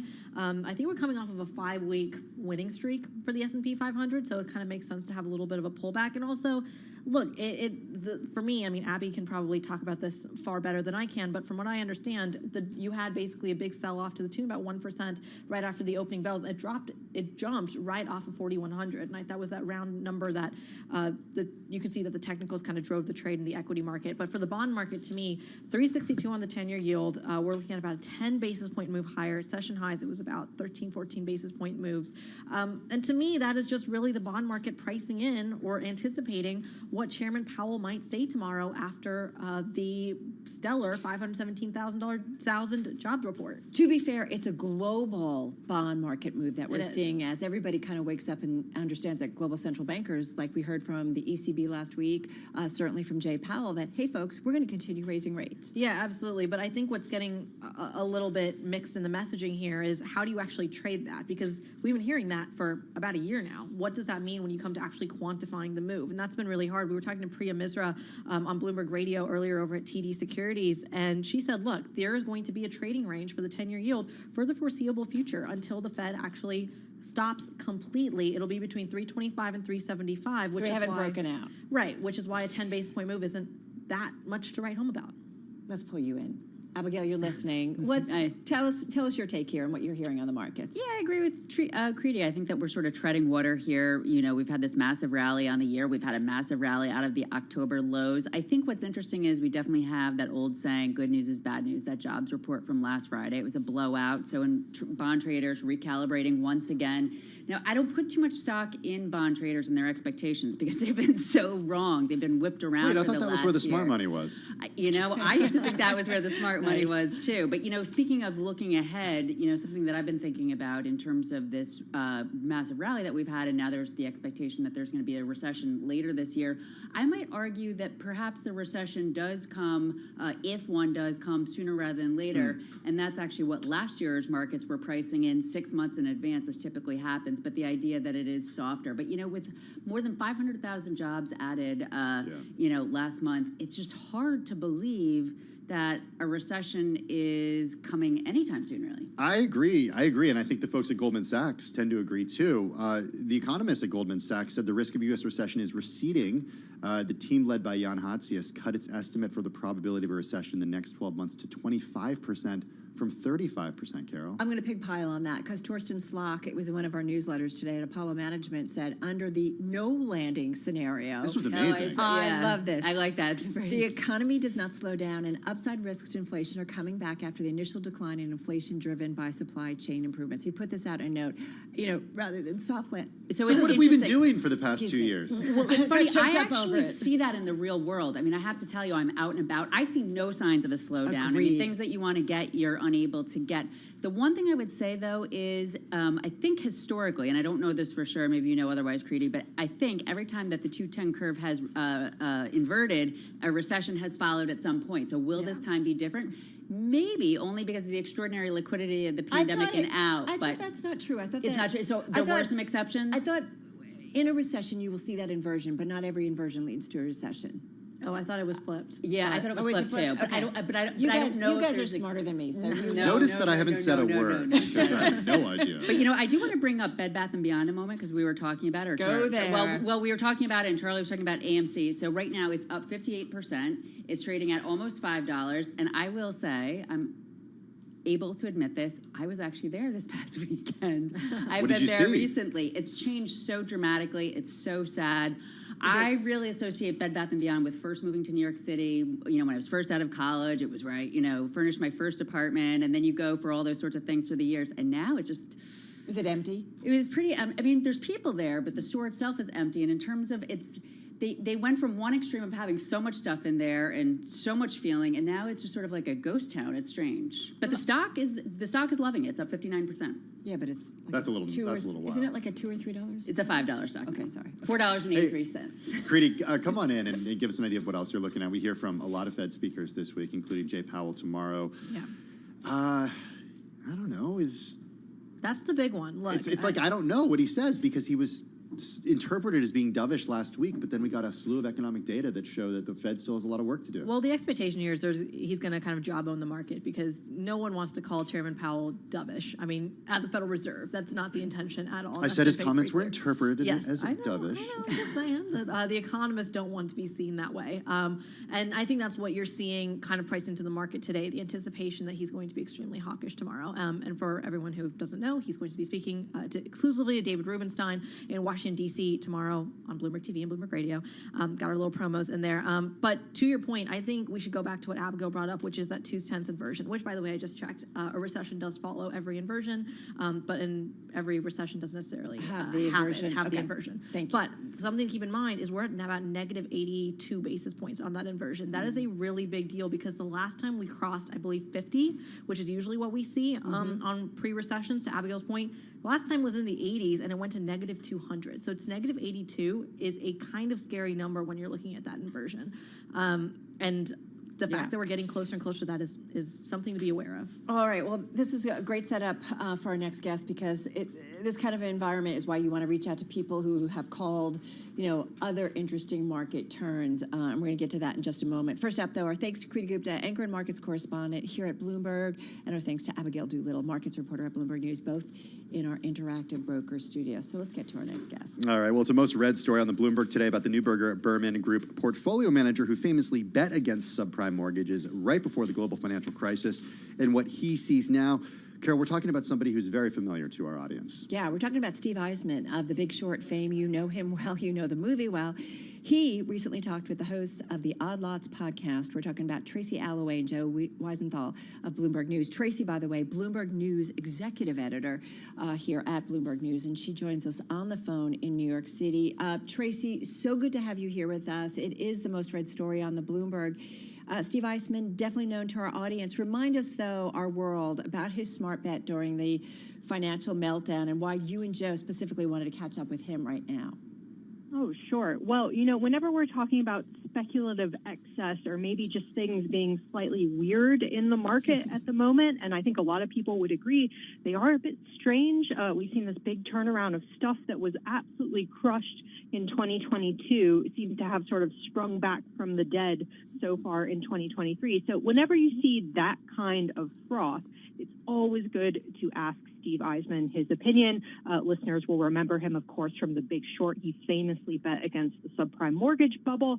He was played by Steve Carell in the movie, and he had some very interesting things to say about the market at this particular juncture. So how's he thinking about today's environment?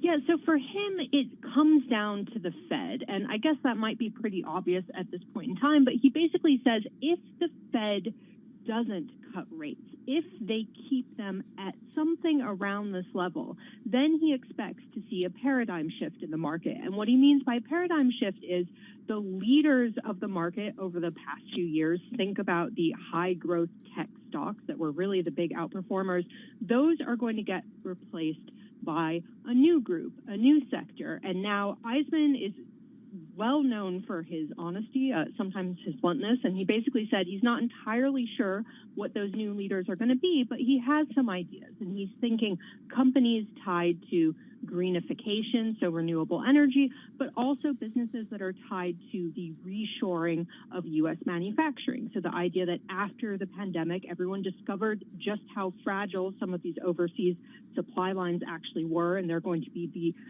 building those, bringing them back to the U.S. Yeah, it is kind of interesting, right, Tracy? Like, we talk about, I'm sure you guys do as well, that we have a generation who have known nothing but a very low rate, zero rate, negative rate environment for a very long staying time, to the point where we were all saying, well, maybe something's different. Maybe this is our new normal. Yet we know now, in terms of the environment we are, that it's not necessarily going to stick, and if anything, it could be a higher rate environment going forward. That means different assets, right, ultimately will benefit over others. Right. I always get a little bit nervous about uttering, the dreaded word, it's different this time. But this is Eisen's contention. If we are in a higher rate environment, then it doesn't make sense to speculate on companies which in some cases aren't even earning anything. As he puts it, in a zero rate interest rate environment, you are basically being paid to speculate, and that might no longer be the case. And then you get to this point where investors slowly start to adapt to this new reality. And this is really important. Eisman says if you look back at previous paradigm shifts, so for instance, in the 1990s,